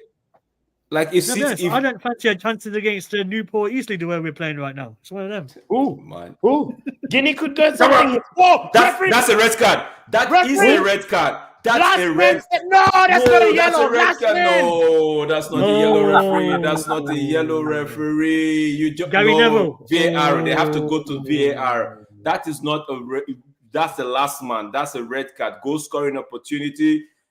No, referee. Gary Neville's watching this saying it's a yellow card for the Ghana side. I'm going to say Guinea, but it's immature. He's going to get sent off for 6, 7, 8, 9, 10 games. Okay. It looks like the other centre back was a little bit behind. This guy was the last one. This guy but the other centre back might have been a little bit behind it. Like, look at the other angle. Look. It might be level, I think. Level. What can Guinea do? Yeah. That was a good break, Honestly, that was a good break. I thought I was actually going to go past this guy. It was that was fast too. That was a last man actually as well. It should have been a red. Yeah, that's good thing is on a yellow, so maybe the next one he'll get one and Stay on side. Don't go. Stay on side. Right, that's the other thing. Oh, you're offside, bro. What fake did he get? Offside. Oh, come on, that's miles offside. You tell them to stay on side, they do what they want to do. Because now, if he had put the ball at the back of the net, then the referee would have to raise the flag up. I'm like, yeah. He's offside. Like, stay on side.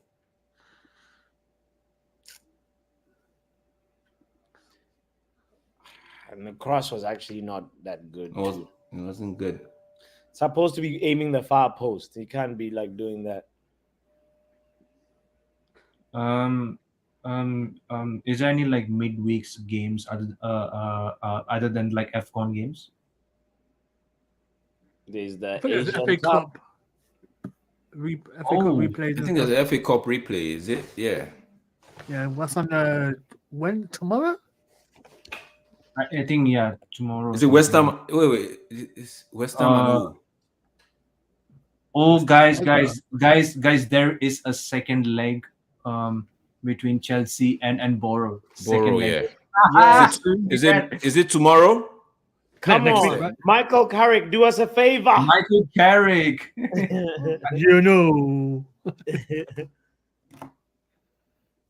Who's West Ham playing next? Have a look. United. West Ham. Oh, that's Wolves. We play Wolves. Playing...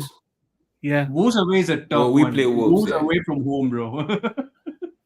West Ham got Bristol tomorrow. They should beat Bristol, to be fair.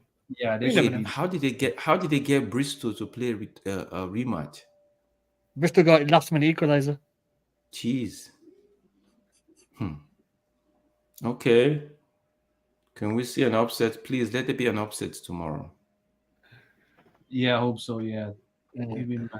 Wait, Middlesbrough playing at Chelsea, right, for the return leg? Yeah, Stamford Bridge. That's a tough one for them. They might not be able to escape that. You must. I think if basically if actually Middlesbrough scored the first goal, I think the pressure will be too heavy for them as well, because after when they score the first goal, then it's going to be tough for Chelsea to find. Cameroon. Cameroon, what are you people doing here? What are you people doing? You're just playing as though you got one back. You're supposed to be winning this game. Oh boy. Ooh, Jesus. I also want to say, it's interesting that both these two teams that are playing, they have like a very, very, very similar flag. It's like they got this tricolor flag with red, yellow, and green. Yeah, And it's that's true. like the other one is vertical, and the other one is he has a star. The other one has That's a it. The star, difference is got a star in it. That's it. Yeah. No, the star and the positioning of the flag colors. Yes. Yeah. Yes. Yeah, exactly. It's like Belgium, Germany. Whenever when it's kind of back and forth. Yeah, Germany is like the horizontal one, and the Belgium one is like the vertical one. Yeah. Ooh, that's a good shot. Ooh, that's a good shot. Yeah, that was not a bad shot at all. Not a bad shot by Michan. What's his name? Ncham. Ncham. Is that how you pronounce it? Ncham. It should be Ncham. Ncham. I don't know. Oliver Ncham. His first name is Oliver. I'm gonna call him Oliver. Oliver. Ncham. Ncham. For some reason, I just like at first instance, I just heard Licha.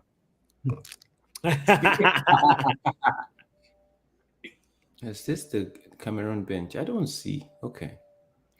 Apparently, the flag. I mean, the star represents. It's a star of unity. It signifies the unitary status of Cameroon. So just a little tidbit about. Yeah. Okay, I know they have the Anglophone and the Francophone section. Francophone influence. Yeah. I had a friend in Cameroon that could. English was so so sweet, so smooth, so like if she's talking, you would think she's from UK from back then in school. Like, are you from? Are you British? She's like, no, she's Cameroonian. Then when she switched to French, I'm like, yo, wait, you could speak French as well? Yeah. And it's so I'm like, yo. She's like, she's from the Francophone side, but she's schooled and the Anglophone side, so she could do both. I'm like, yo, man, you should go back home and work for your country. Right. And probably also there's like, a bunch of also local languages that spoken in Cameroon as well. So it's like a usually people there are just bi or trilingual already from bed. Yeah.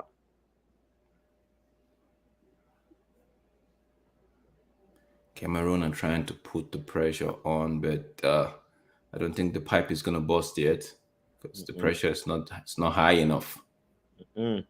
Increase it. Increase the PSI. Now listening to you, Drex, that attacking the center back. Everybody, there's an overload. Increase the PSI. Take it up.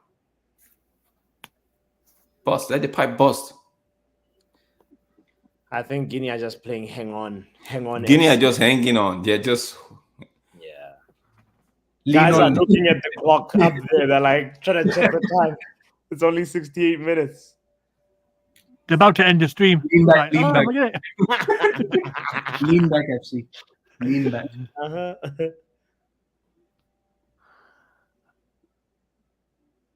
Looks like it's gonna be. If that guy was on the pitch, the man that was sent off, do you think? Because after their goal, honestly, they didn't really. True. Honestly, nothing changed. Exactly. Yeah. They will probably still be the same. Same thing. That was. And it's a lot difficult to actually beat the 10-man than actually when you have everybody complete. It's a lot difficult. Yeah. Senegal next game. Mine is looking up to Senegal for Senegal's next game. Friday, we will be there. Who are they playing? Tell me, Cameroon. It's Cameroon. I know it's Cameroon. They play Cameroon. Hey, Onana, you must be in goal. No, you want to. You want to be careful what you wish for, because Onana might be in goal and might do a David De Gea for you guys for Cameroon on that day. He might just be pulling. Hey, he must, Drex. He must do something right. He might just come up with some save, and we will be like, wait, is this the Onana for United, or this is a different one? This is the different. Yeah, Don't the use whole Dex. point for me as a United fan, I'm like, Right. Onana, just go to AFCON, pick up some form, Have fun, man. get Yeah. some confidence, save Stay some away. shots. Yeah. You know what I mean? Just stay away from everything that's got to do with, at least go clear your head. Clear Not your just- head. That's what it is. Connect with your roots and clear your head. You know? Yeah. Save a few penalties. You know what I mean? Like, get your form. Drink some Cameroon juice that they'll bring. Yeah. Drink some AFCON wine. You know. All right, AFCON wine. I don't know if you guys saw it yesterday. I don't know if you saw it yesterday during the cooling break. Was it the Cape Verde game? I can't. It was the Cape Verde game, right? They brought water and they brought something else that look. I'm like, that's not water. That's definitely. And Ghana just went a bit mad afterwards. Like, what is this? I was like, what? That was not water. It felt like palm wine. Like are you drinking palm wine on the pitch? No, but that's it. Fire water. It's fire water. See how stressful. Come on. Oh, he was nearly through though. Stress-free setting. That's a good ball. Oh no, there's a keeper ball. Yeah. Oh, big up that man. There's a player called Woo. Youngwa. Sorry. He said, woo. Sorry for any Cameroons watching. I don't mean to offend you, mama. Yeah, his name is Chris Woo. Woo, Ric Flair. Woo. He plays for Rennes. Oh, fair enough. Yeah, That's Christopher not a bad Woo. side, actually. Right? He's not a bad centre back. 22 years of age. Oh, he's young. Yeah. He actually looks it though. You could see on his face. Ineos should put him on the short list. I knew you would say that. I would This guy is. I said short list. I didn't say we should sign him. Was it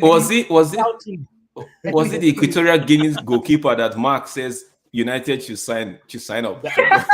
Should go scout. Oh no! No, Equatorial Guinea goalkeeper yesterday he actually saved a few shots, right? He saved them. He kept them in the game. Yeah. And Mark was like, "Oh, we should sign him up." That's what happens when you don't look at a lot of goalkeepers that do that job. And he plays for Alaves. He plays for Alaves. The Equatorial Guinea goalkeeper yesterday plays for Alaves. I'm like, really? Yeah. Sign him up. Mark says, no, don't think. Just go. Sign him up. Sign him up. It's not Football Manager, man. You guys do any other watch-alongs today, or just the one you do? I think it's probably that's the one I'm. I think it's this one. And then I'm gonna do a review of the United game later. Okay. Oh, do you have to? I'm relaxingly gonna do a review. Oh, you can do like play ratings and stuff, yeah? Yes. We're gonna give grades. That is gonna be uncomfortable, bro. Yeah. What time is that UK time for the chat? Around 10 UK time, 10 p.m. Oh, okay, I'll be there. That's not bad. 30, yeah. That's like 5 my time, I guess, or 4. That's all right. I think maybe an hour after this game. Yeah. Pretty much. I just have like a work thing after this game, and then as soon as I'm done with that, I'll be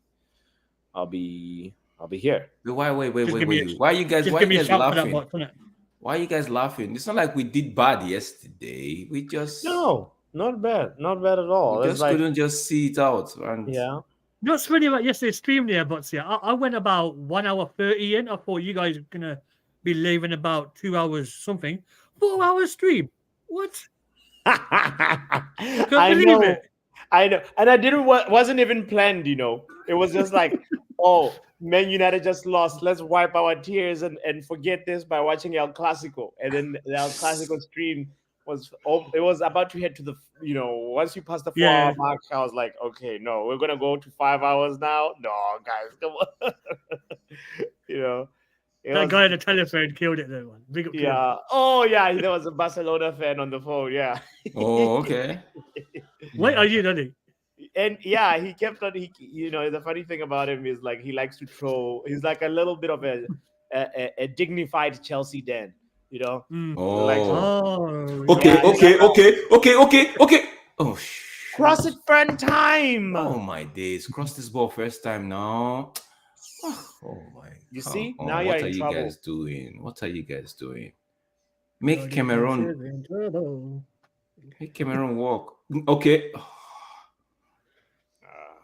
These guys can't be losing. It can't be wasting these opportunities like this, man. Yeah.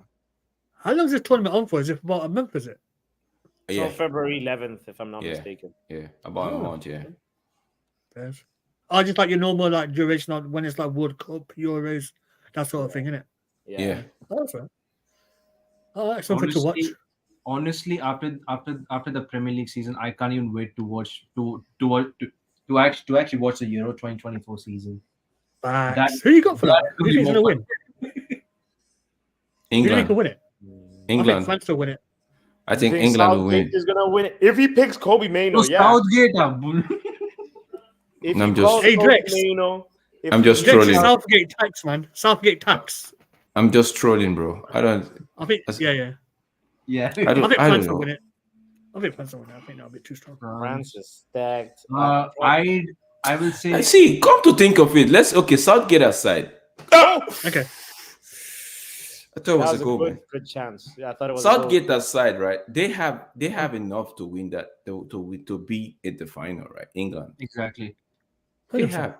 If the likes of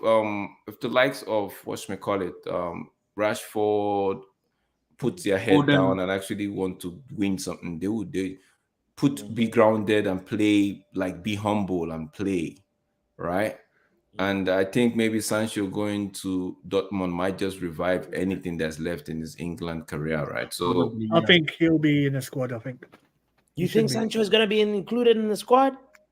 I mean, Maguire barely plays for United and he gets selected, so here we are. I think Sancho thing is way past performance. Southgate has history with Maguire. I think what it is there, bots, because Sancho is of quality midfield. We can't be playing Jordan Henderson in the midfield. We can't be doing that. Yeah. If we play Jordan Henderson, bots, I'm calling you straight for. I think allow the streams. Forget it. No, but I think if Sancho does well, and my thing with Sancho is he should just put his head on the ground and look for somebody to advise him right. That's all. Because if he does, let your performance right do the job 70%, right, and you just tweak your attitude, and the rest 30% is done. Yeah. Because you could be a good footballer and you have nasty and stinky attitude. Not all managers can condone it. Some will look past your attitude and just say, okay, I stick to your performance and just use you. Yeah, it's just at that point they're just using you, right? Mm-hmm. But some will be like, no, I'm not cut out for this. You could be a good player, but I think the best thing, Drake, sorry to cut you off, bro. What it is like, I love the fact that he's gone, because it's a chance to see what the other people at United are doing. Mm-hmm. So for at least he won't get the blame for it. Mm-hmm. You know what I'm saying to you, like. But I wasn't even joking to you yesterday when I said we got 2 weeks of stress-free. Of course, I was being truthful. No, honestly, of course. Another thing I think with the Sancho thing, right, is people are too quick to just. I know what he did was wrong, right? But isn't that what it is with this time, with these young people now? Because even people tell us, so get out of my club, and you hear them talk, and you be like, okay, if it's the younger generation, I'm not disrespecting anybody. I'm just saying. 23, 24, 25, 26, right? Yeah. And when you hear them talk, you could actually tell that these people that are talking to you saying Sancho shouldn't be given a chance, should get out and go. They are as vile as they say. They are even worse than Sancho. If they be earning the same amount of money that Sancho is earning, they'll walk on the head of people. Their manager or whoever is their boss wouldn't be able to listen. They won't listen to them. So thanks. I'm like, with the Sancho thing, it's good to flog the kid with on the one hand, but what we should be doing as United, we should be actually looking for, not pampering them. I'm not saying pamper them. I'm just saying, because this is not just Sancho. There's Sancho, there's Greenwood, there's Anthony, right? Yeah. We've even had We've even had even Martial and even Rashford.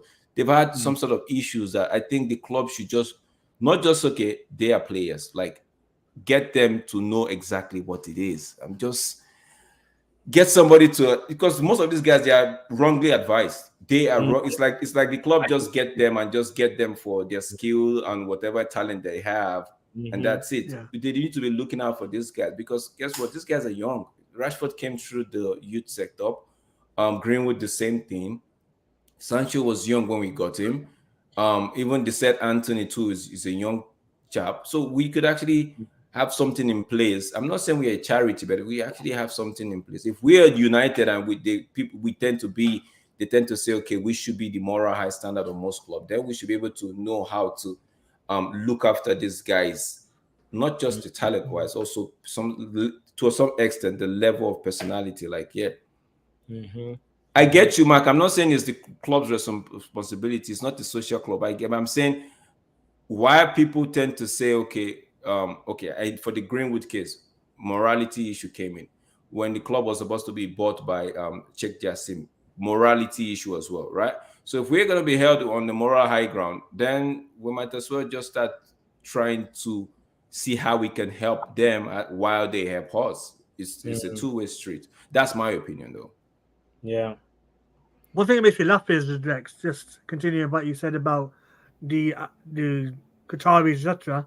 People who use their phones, their iPods, whatever, they're from different parts of the world. You don't know what's going on there either. You know what I mean? Like one of them. So that's what I'm saying. When we want to hold on to the moral high grounds, right? My Bible tells me he who hasn't committed the sin should be the one to cast the first stone, and you wouldn't see anybody doing that. You wouldn't, because most people will actually, if you actually dip it down, nobody will actually do that. Everybody will be like, okay, I don't want to be the first, because by the time you cast the first stone and somebody's reading out what you did the night before, and you'll be like, okay. So whilst I don't condone any act of indiscipline, right? Yeah. Now, if a player doesn't want to be redeemed, then he should go.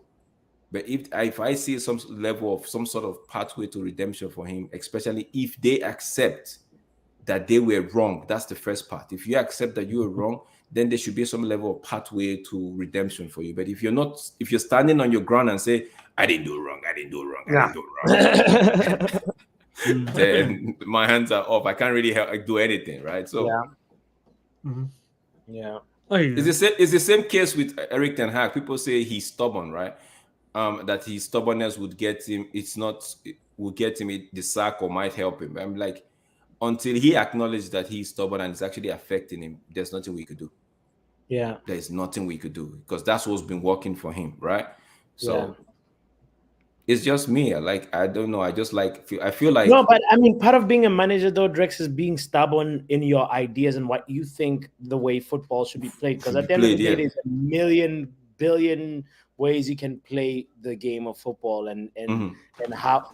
Cameroon is asking all the questions. The balls are arriving in the box, guys. And then he blasts over. But the whole point is, like, some of part of like having a philosophy is committing to it, even if other people really see it quite clearly. Then they're like, when the moment it's successful, they will have the aha moment and see that, this is what your ideas are about. You know, this is what you're trying to build. So. But then there's a balance. You can't just completely just sort of like focus on like, this is how I believe I'm going to play a back three when your players don't have the capacity to play a back three, you know, like, you know, it's like you have to find a balance between listening to even your own coaches. Cause I'm sure there's arguments about like, okay, because I remember how Oli is not a great example to give, but he gave an insight into how his selection starting 11 happens, because he was like, Carrick has his 11, Phelan comes with his 11, and then I listen to both of them, and then I have my 11 and discuss with them. I once heard Oli talking about that, and I was like, these guys, even internally, they differ about what they think is the best way for the game plan for the next match. And ultimately, it's the job of the manager who's there on the line of fire to be like, all right, I'm gonna make the decision to go this with this player, and play this way. We're gonna play on the break, or we're gonna, try bring man to man, or we're gonna go, mid block, whatever it is. It's like you have to believe in it first as the manager. I hear you. So I hear you. So that's why sometimes I've said leave him to do what he wants to do. Right? It's how he believes he could get result. Now he's right to say, like you say, when Mark is saying, when he said the players don't have the capacity to play Ajax ball, everyone called him a fraud. Football, yeah. Everyone called him a fraud. I get it, right? But I don't really want to go into eriktenhag and the players. Yeah. Most of us, we've seen it. 5 years or 4 years, we've seen that these players, even the capacity to play counter-attacking football, sometimes they don't have it. Most of our players, we don't have intelligent players. Until we get intelligent players, right? That's what we have to get. Yeah. We have to get intelligent players, like players that would play to instruction, not just play because things are not going their way, the way the manager said it. They just throw the manager's plan out of the window and just try to improvise. And your improvisation is not actually okay. It's not actually elite. It's not intelligent. It's just it's like a regular Sunday football. Yeah. No intelligence play, nothing. They just boom.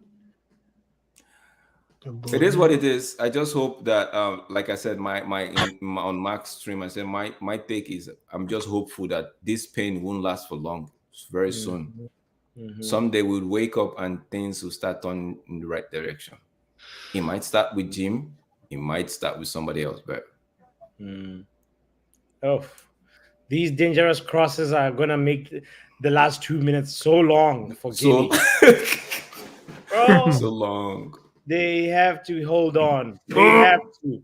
What is this? Cameroon! Oh, good what save! a save! Whoa! Nice. Put him on the short list. Goalkeeper 2007. Right?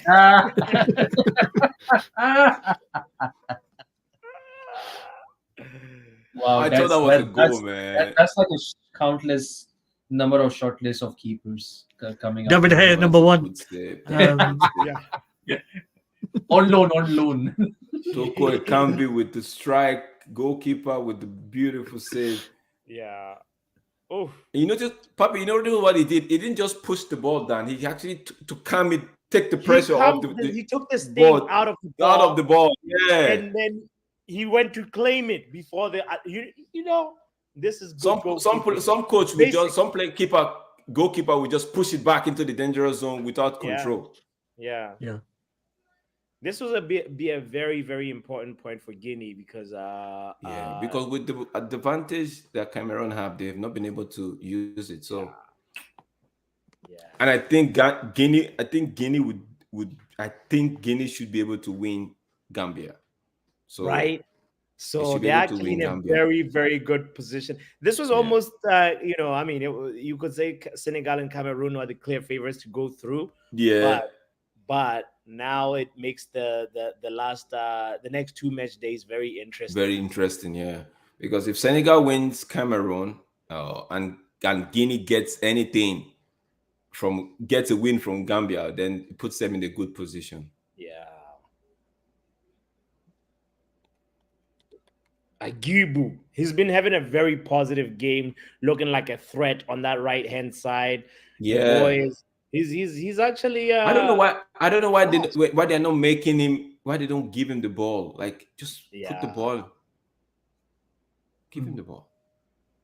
I hate fouls like this. Man.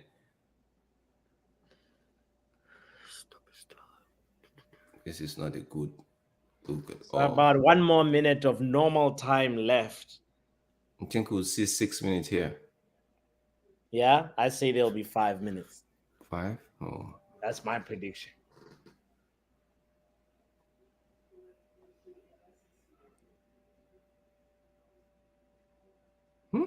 This guy. You can see that guy. He's taking off the whatever. It's He hot put on in his Africa face. right now, bro. Super hot, bro. Super hot. Mark says 8 minutes. I say 6. Right. I say 5, and they're about to announce it. 6. Ah, Drex was right. Because from yesterday's game, I knew like with the break, I'm like the red card. I'm like, okay. True. Mm-hmm.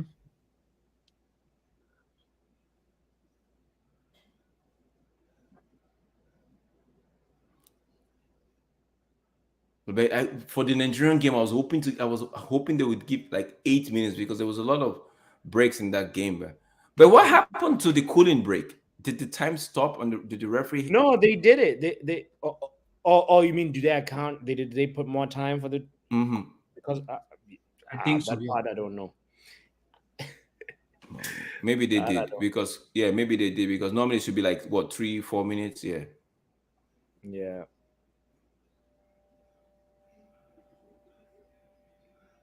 Cameroon, no, Guinea, please, whatever you do, hold on to the good. Hold on to this lead. Hold on to this 1 point you have. That was not a bad pass.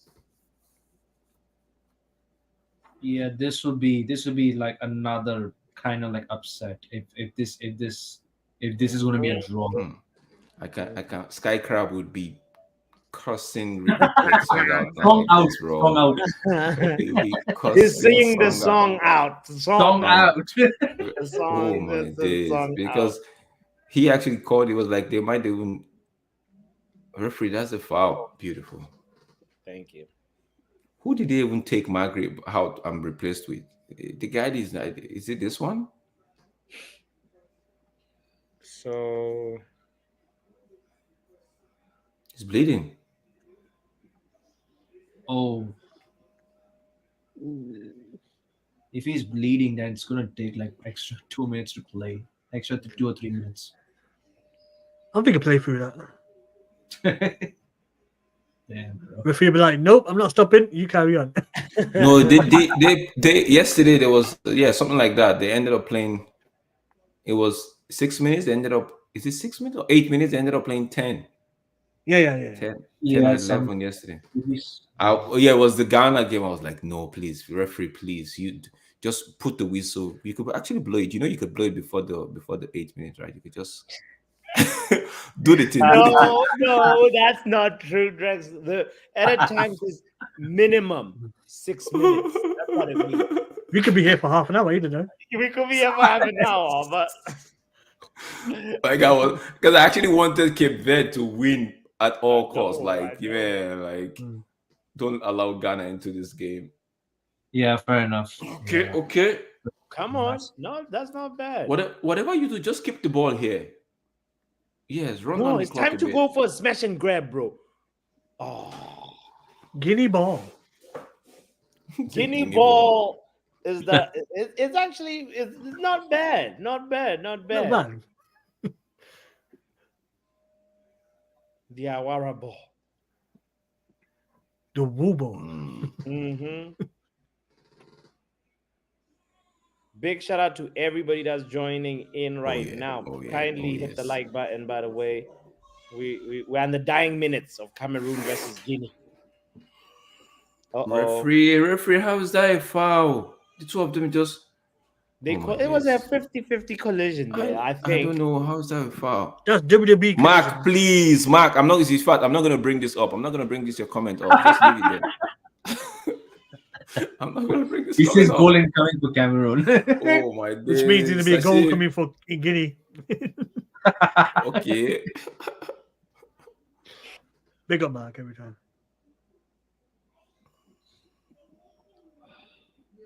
Wow, for the power prediction, I only got a point, which is terrible start. That's all I right. only just got a point. I got a point too. The games haven't finished yet, though. They haven't finished. No. You're good. Oh! Clear, Mark, clear. Mark, please, Mark, please turn off your TV.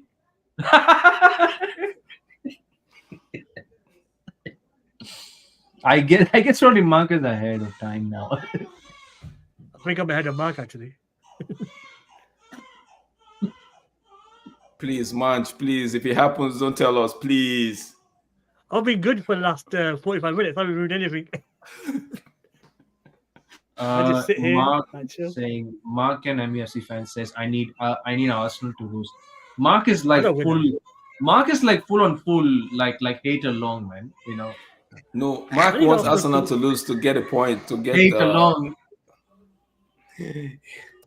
He wants everybody else to slow down so we can catch up instead of us speeding up. Slow down, buddy. Slow down. See, whatever you do, right? Just don't. Oh my days. Is that Mark crying in the background? He's crying in his car. You could hear it? That's my baby. Yeah. Big up baby Drex. Big up Lil Drex. Little Drex. Little Drex. It's hard.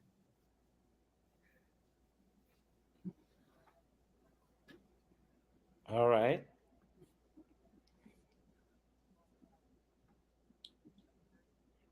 I think it's gonna end 1-1. This one. Come on. This is mad. Another upset. Cameroon probably didn't must. Yeah.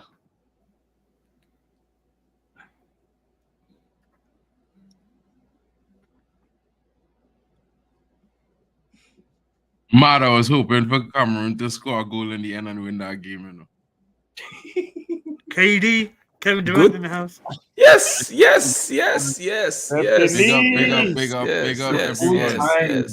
Yes, a deserved point. A deserved points, you know, Drex. And point. you know, I didn't watch the whole game, but I tuned into this.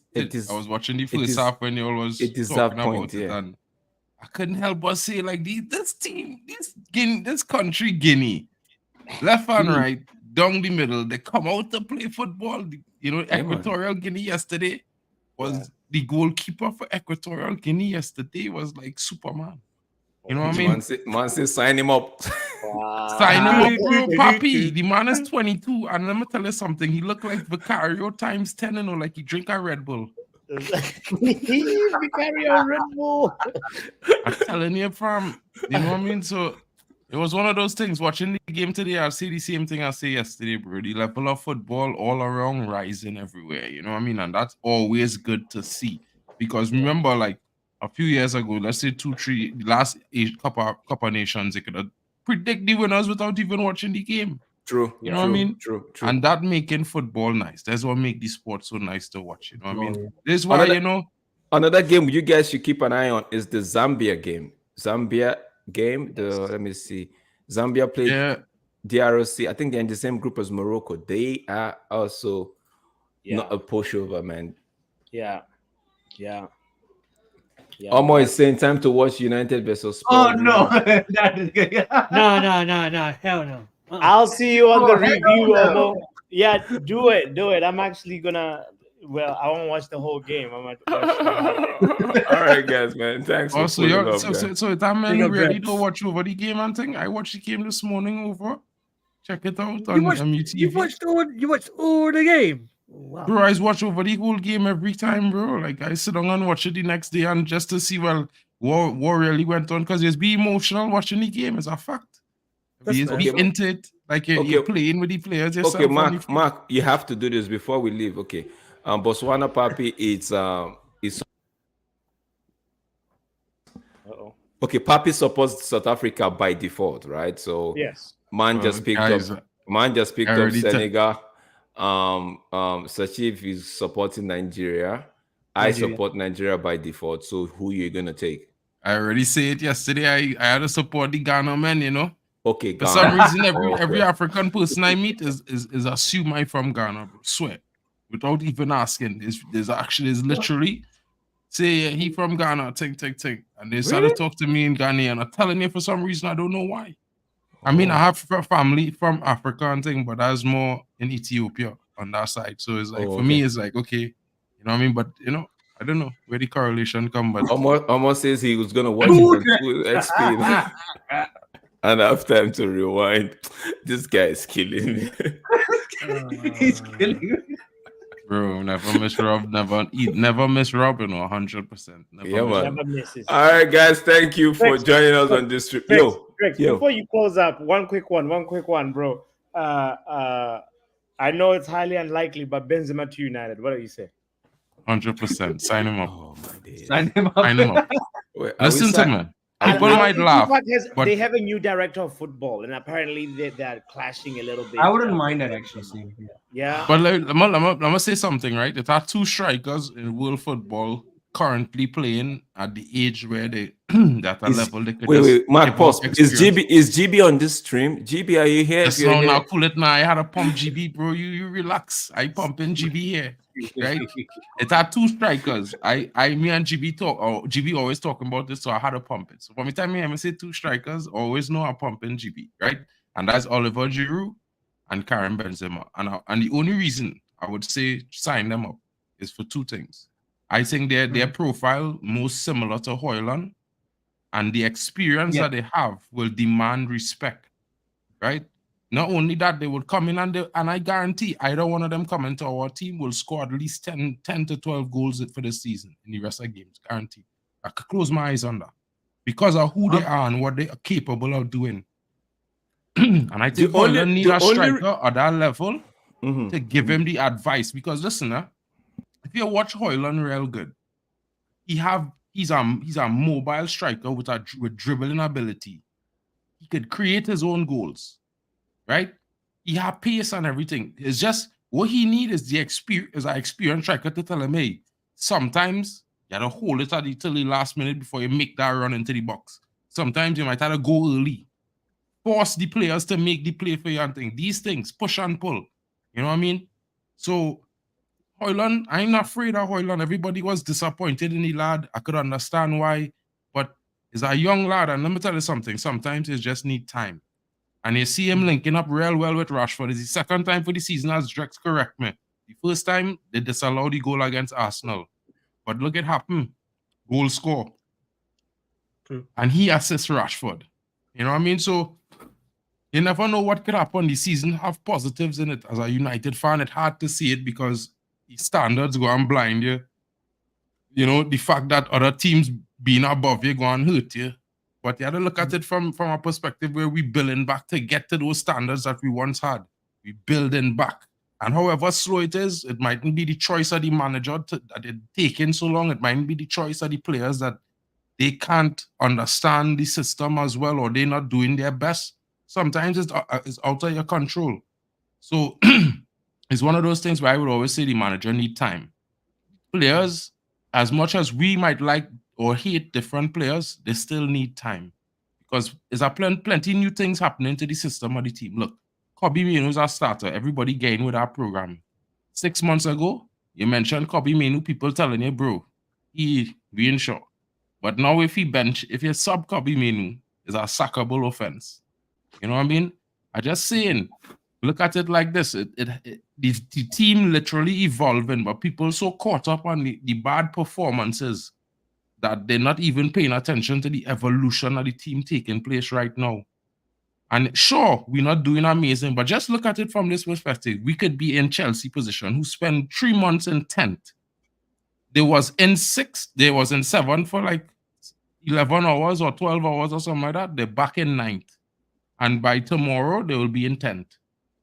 You know what I mean? So it's like, we could be worse. Mark is just, for Chelsea, you're just like, okay. You're going up and you're going down. I get you. The reason why I'm thinking it about the Benzema thing, right? Yeah. I have to look. I see. One of my fear is United. And when I say United, this is what I think I explained it to GB the other day. Like, in United, he could come in, do the job, and United would, for some reason, give him a 1 year or 2 year contract, and we are back at square zero. Bro, I'm not saying it's a bad player, Mark. Just listen. I'm not saying it's a bad player. Not that. But if we want to move forward, right? Should we be doing that? If it's going to be a 6 months contract and strictly 6 months contract, then I'll take Karim. Yeah. I'll take Karim. But we know how the club operates. We know how they move.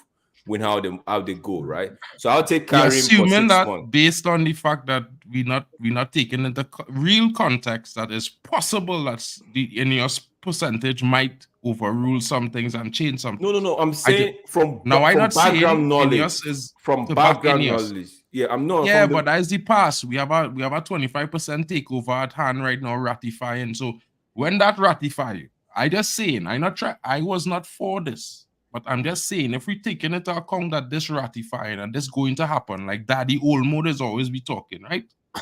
Maybe they make a better decision going forward. But even if he get a year contract, bro, for me, how I looking at it, right, is that is him coaching Haaland and the other young strikers that we might have. Oh yeah, those are the positivities. in the academy. Those are the positivities to draw. Yeah, but that's why I would pay him for a year. In my honest opinion, is a win-win situation. Whether we keep him for a year or not, it's a win-win situation because his experience is going to rub off on Haaland in that period of time. So in a way, I could understand your fears because I would have the same fears. They might sign him up for 2 years or sign him up for a whole next year. And I have that fear as well. Yeah. But I'll be look at it completely like honest, this. right?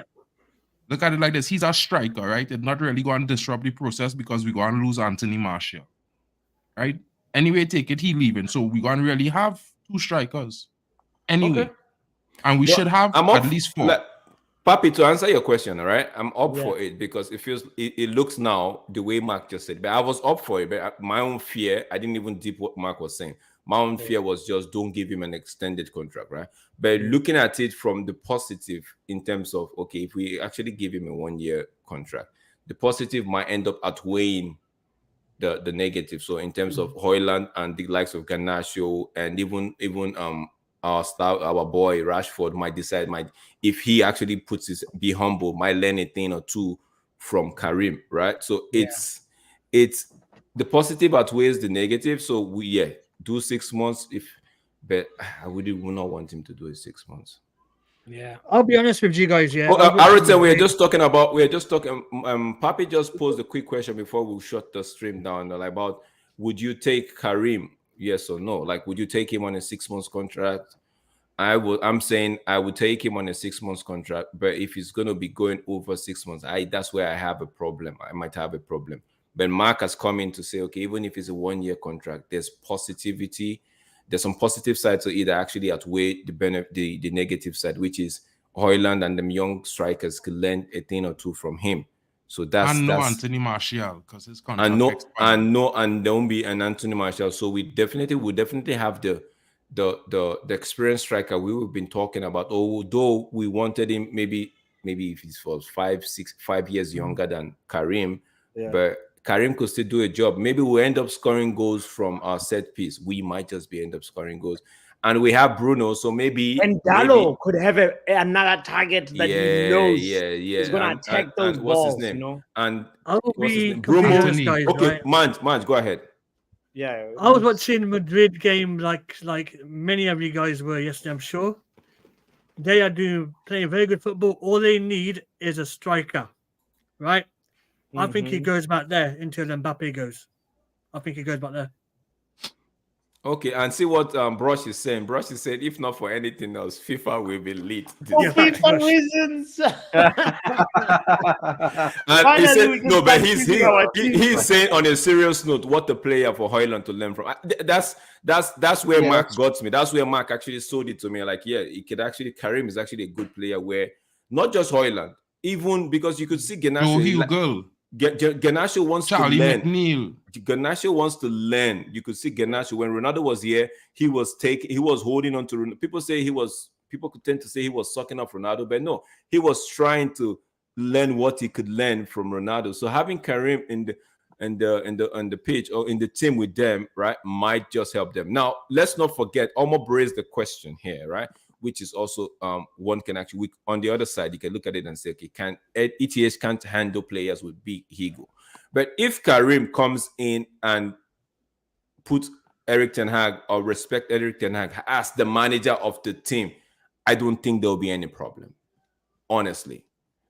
Because it has to be you coming in, you seeing the boss, and you saying, you know what, this is the boss of this team. I might be I might be older than him or I might have achieved more than him, but at the moment, he's the boss. So I have to relate to him as the boss. Then I have to now go to him and try to make him maybe a friend. And okay, we share ideas.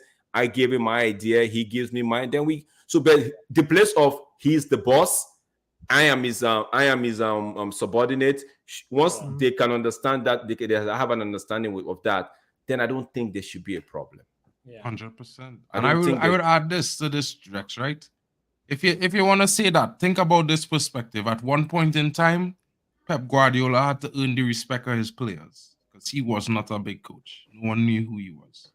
It's the same thing if you want to draw an example to Mikel Arteta. No, Papi, who is Mikel Arteta? What has he achieved? Yeah, you know what I mean? Look at them. So think about it like this, right? People always talk about big egos, but big egos has always been and always will be a part of football and any sport or any kind of athlete is always a fact.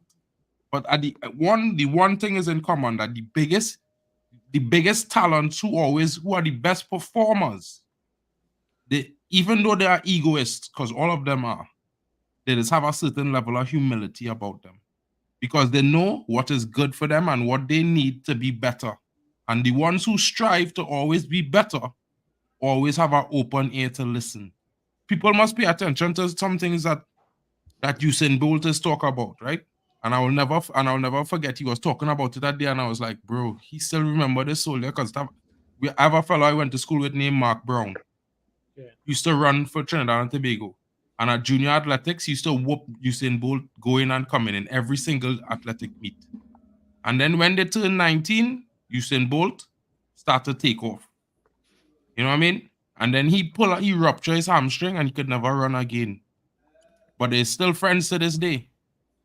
So it's like for me, when I consider those things, it's like sometimes it's what's for you is for you at the end of the day, and what will be you for you will never miss you or pass you. At the same time, people have to remember, it's just like the best is always have a certain work ethic and a certain level of endurance. And the ones who's be talented and then they have a good stint and then they disappear is always be the ones with the large egos. Yeah. If you look, the big egos. Take a cue from Balotelli, right? Balotelli is actually a talented player, right? But he didn't. I think he's a bad example, but no. I'm just saying. I'm just saying he let his ego get the best ego of him. Bigger than his talent. No. Don't mistake Balotelli, bro. And I will explain you something with Balotelli, right? Just remember something about Balotelli, right? In the time when Balotelli grew up, he was adopted by Italian parents, right? Because of, for whatever reason, right? Who really love him and take care of him. But I remember he grew up in a time when it wasn't as universal as it is now. Football, especially in countries like that, wasn't as universal as it is now. And for him to reach where he is playing for Italy, for who he is a monumental feat at that time because he was one of the first ever. You know what I mean? Yeah. And he faced out people used to throw bananas at his feet at every game he played, bro, all across the country. Even when he come to England. Understand what I'm trying to tell you? He's a big footballer. All he achieved in his career and his life. And people throwing bananas at him during games. And this was normal everywhere he played. At some point in time, and this is why, as much as I've been mad at Sancho, I will still, say, well, bro, that mistake. Even if I don't like what he do at Dortmund and what he say. And that is the only thing will get me to the point where I say, bro, I don't feel like I were back at United. And it had nothing to do with him. It's just that if you're so happy there, then it's better you stay there. 100%. That's my thinking. Here. That's my thinking. Because if you are happy there, why don't you just stay there? Because you will never be happy here. Exactly. But I would never blame him for his mistake and say, well, in the past 4 years ago, he do that at City and he do that here. Because for me, people is evolve and grow. And if you blame people on their past, then people should blame you on your past. So you have to be careful on how you're blaming people and how you look at it. And the past is the past. You can't change the past. It done happen already. That's why it's the past. So you can't really look at that and say, well, look, that's always going to be a cue to say, well, that's... And if people want to blame the past, they don't examine Eriktenhag from the past. Because if we was to be realistic, Eriktenhag if his past record at Manchester United in the Premier League speaks for anything, is that he is a top 3 manager in the Premier League, right? His winning record. Let's ask Papi that history. question. Let's ask Papi that question. Do you want Karim? Sashiv hasn't chimed in. I'll chime in after. Yeah, okay, Sashiv. Yes, Sashiv. Sashiv, what you say? What you say? Actually, it's not a bad shout for because I feel maybe Benzema, because I think Benzema is not really that injury prone, so Benzema will be kind of like a just a better shout because he's won the Champions League, he's won the league. No. Sashiv, hold on a sec. Sashiv, hold on a sec. You say he's not injury prone. I thought Benzema picks up injury. Yeah. How's his injury? And he playing plenty, but he really go ahead, because go ahead, Sashiv. Oh yeah. I was just about to say like he's won league titles, he's won Champions League. So like he really does have he does really have a really good experience. So as Brush says, like it'll be a very good play for Haaland to grow and adapt to be a very good striker overall. So yep. And he knows if he comes in, he already have a body in Casemiro to and hang out with, and Varane to actually go to club with. Let's go boogie. No, but I hear you, but it's just I'm going to look at like this. I'm going to look at it past the negative, and I'm going to just see the positive. It's not opium. It's just me seeing the positive. I'm saying I won't dwell on the negative. Just see the positive, and will it benefit the young kids? Yes. Will it benefit us as a team? Because we need an extra striker.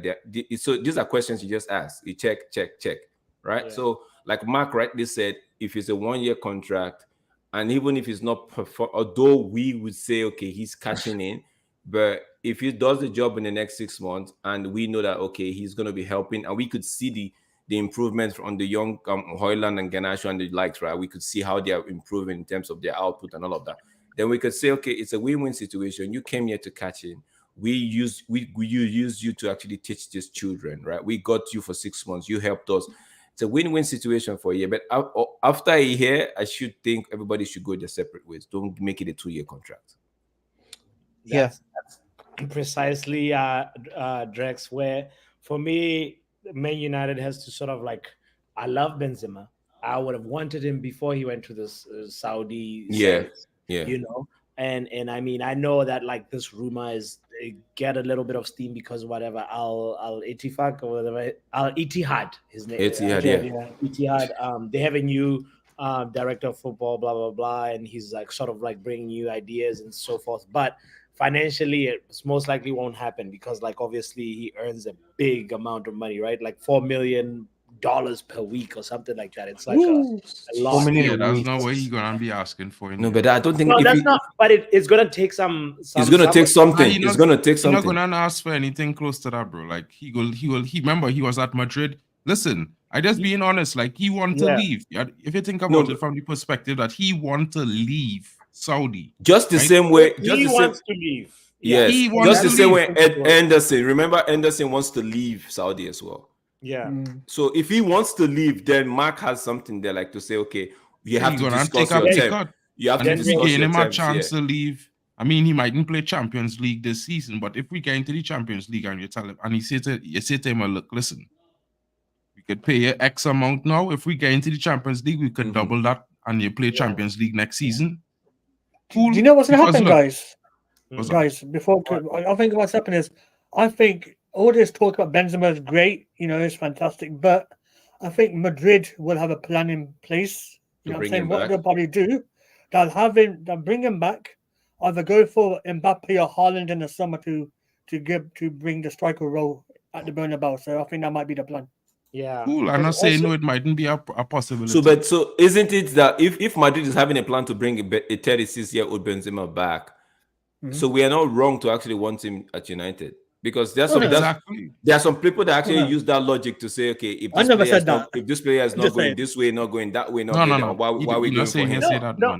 But there's the perspective of like, we are pension house FC. Well, guys, from Ibrahimovic, Cavani, Ronaldo incoming. Yeah, we can keep on. Yeah, but each one of those players come in and was top scorer for the team. They was best performer in the season that they come in. But then you'll hear situations like, Benzema was injured in warm-up because of a groin, whatever. These older players, when they get older like this, it almost becomes a little bit like. Well, I mean, if you're gonna use that as an argument, then we need to mention other players like Luke Shaw and thing who's spending more games injured than playing. No. Martial is more injury prone than anybody, I get where Papi is coming from. Just listen to Papi. But just listen to the point of just like changing an identity and being like, okay, we do not want to become a retirement home. That's all, and we have to find a different way to just still find somebody that Haaland can learn from that is like more experienced. Young, that's what I'm saying. Yeah, we could do that. Who's better? I just saying, like, if you want experience, if you want a player to learn from the best from a certain level, right? You're gonna have to go for somebody who's done it before. It don't really have anyone else, let me say between 25 to 29, who's done it like that. Let me be real. Honestly, let me not be. Honestly. Let me imagine that it's possible because it's not. Honestly, they don't have anyone right now, 25 to 29, who's done it. If you want to actually look at Rashford's age. Rashford is 26, 27. He's an old man. Look add 5 years to that and say, okay, in the past 5 years, have we had anybody that we could actually say, other than them, Karim Benzema, Giroud, that these kids could learn from?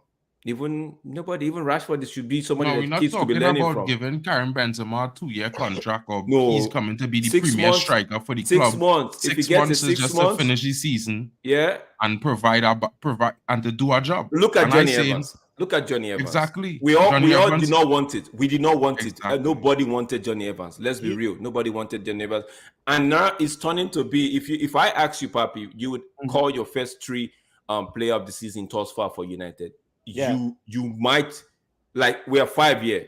3 of us would put Johnny Evans in the top 3. Yeah, of course, because he's performing well. So and people might say, if you want a profile of a striker that's almost reaching 30, like Ivan Toney is 27. Ivan Toney can teach Haaland something. No, he can't teach Haaland nothing. He's reaching ceiling. He can't. I understand. Ivan Toney is not getting any better as a striker. His ceiling limit is already maxed out. Nah, I think Toney can do something. He can do something. But the truth is, because we have to be realistic. Do we have the money to pay 90 million for Ivan Toney? Because I would pay 90 million for Ivan Toney, bro. I would take, if you ask me, right? Chelsea? Yeah, that's good. Arsenal wouldn't even pay 90. Arsenal will not pay 90 for Ivan Toney. I think they might in installments. Chelsea might, but Chelsea probably will do that because they've been doing it for ages. Tottenham maybe, they might 100 million. Okay, Ivan Toney didn't play football in 9 months, right? How old is Lautaro Martinez? Lautaro Martinez should be 28, 29. It's 29. Or he might be around the same as Martinez do. I don't know. Look at Arten's comment. We might as well go pick up Lewandowski as well while we edit. You know what I mean? No, Lewandowski is well. No, listen to me, right? Erikten would have been the perfect player in terms of the experience. Suggest Harry Kane. He's not won nothing in his career. What could he teach anybody how to score? We're gonna get cheaper moting, ain't we? We need a cheaper moting on a loan. No, bro, like this, right? Abubakar. Maybe listen, right? You see, you want to teach this striker, right? How I look at it is that this, right? I looking at it from the perspective. If you want experience, that has won things, right? You don't want experience. Not necessarily. Bro, the only good experience is one thing. Harry Kane sits on no table with no legend, nowhere. Okay, let's call Choupo-Moting in then. He's experienced. And he's wanting experience. He can't sign for United, bro, because his contract is about to finish, and no German player can sign a loan when the contract about to expire. So see, let's do this. Let's take this as an assignment on the Papi stream, right? We're gonna bring names that we think could actually teach these guys that wouldn't cost much. I think people were saying Taremi. I haven't really seen much of his game. Right? Same. Never heard of him. He's Same. I didn't watch much. but Lautaro Martinez. I actually wanted Lautaro Martinez 2 years ago, but at the moment, I don't think it will be any different from what we have. Yeah. Right now. Bro, I think Lautaro Martinez is a flop, in my honest opinion, as a striker. I didn't want to say that. I didn't want to say that real because honest, that was how I see it. Like this, right? People let's talk about players who flopping and blah blah blah and blah blah blah, and then they go on and say Mohamed Salah is the greatest right winger in the world. He flopped at Chelsea for 2 seasons, bro. Hard like a big stone. You know what I mean? But wait, why are we looking for? I'm just trying to draw examples. Now, if you look at Sometimes Man City have Julian Alvarez, right? Who is doing really well. And it's not having it. He doesn't have anybody to teach him. It's not having any experience here. I mean, I look at it from the perspective of difference, bro. Like, okay, South Americans, bro, is a different culture to Europe, bro. To Europe, right? Yeah. So it's more like a kind of dog-eat-dog kind of situation in some circumstances when it's tough. You know, it don't have all the amenities available like a first world country in most of those countries. So it's more like you're fending for yourself, right? And the world, you know, how people say like, you know, everybody should help and provide and aid, and it's like you have to fight for every chance you have by yourself, and it might have people around you that have better circumstances that are trying for the same thing as you, so you have to work twice as hard as them. No, you know what I mean? Bob, end the stream, bro. Why you even popping?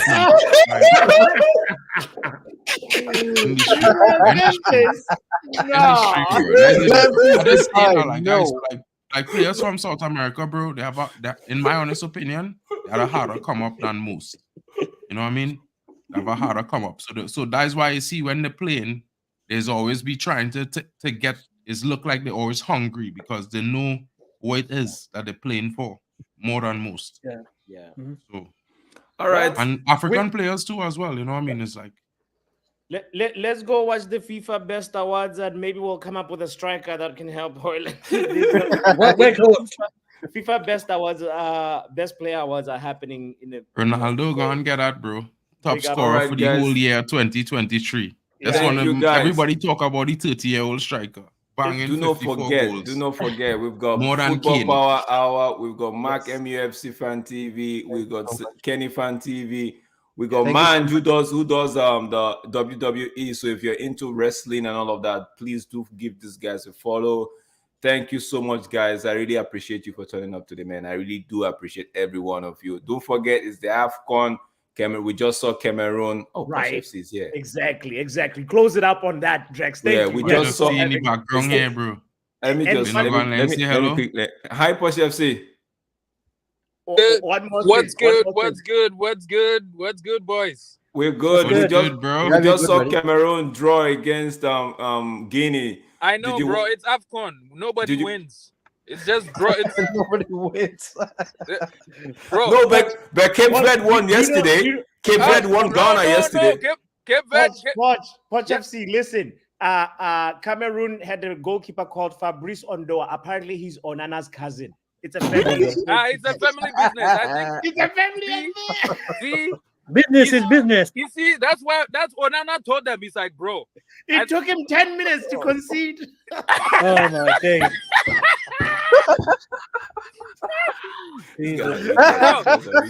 I think this guy texted Onana and he was like, bro, I need to play one game. AFCON. Just one game. Just wait. Just wait in Manchester. So that's why Onana was doing what he was doing, right? Yeah. You gotta help our brother out. What do you mean, man? You gotta help the brother out, bro. Everybody gotta eat. Aruthen, are you asking of Kelechi, the one that used to play for Leicester? Is it the one you asked?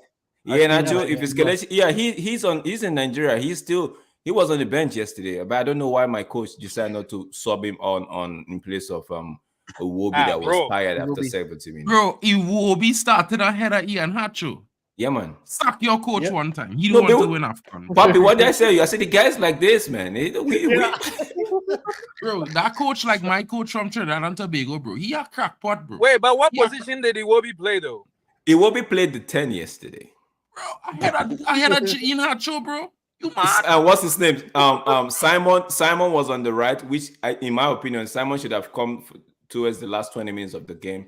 Lookman was on the left. I didn't really see Lookman until he gave the assist to Osimhen, right?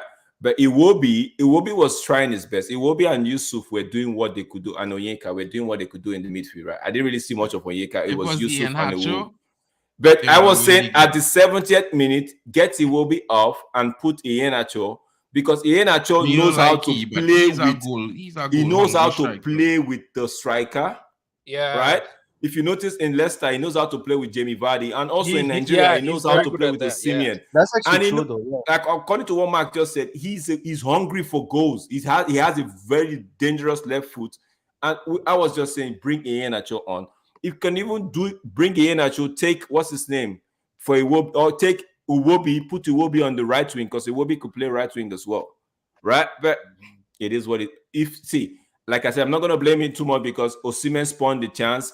Zadu spawned a chance as well. So if those guys are taking their chances, it would have been 3-1. And so that's why I don't really. Bro, I'm just AFCON, we don't score goals. We don't. It's not just football we are playing at AFCON, man. What do you? What do you think? But you know, he trying to talk about the other type of football that is played, like very street football. See, you guys have been watching too much Premier League. You think we are playing football here? What are you, bro? I just feel the same way because I watch CONCACAF Cup of Nations and things. Almost saying Lookman is the reason Lookman is the reason if we win AFCON. Lookman will be the reason. Yeah. But Lookman didn't really bro. These are Americans, bro. We are at war against them in CONCACAF. No, but Lookman would be. I think is Nigerian. I believe he has some Nigerian roots, right? Yeah. He's Lookman. Did Lookman really do anything for you yesterday? Other than that assist, I didn't really see him. I know Simon was not there, but Lookman, I was expecting Lookman to do something, right? But he didn't. Chukwueze came in and looked like he didn't want to get hurt. He just was playing. Didn't look like the AC Milan Chukwueze. Yeah, at all. Like, I don't know. But if maybe in the next game I'm going to look out for Lookman because we're playing Ivory Coast. I'm going to look out for Lookman and try to find out what you see in Lookman. Like England is getting the hype Rashford Manchester United fans just want to see England shirt is get that.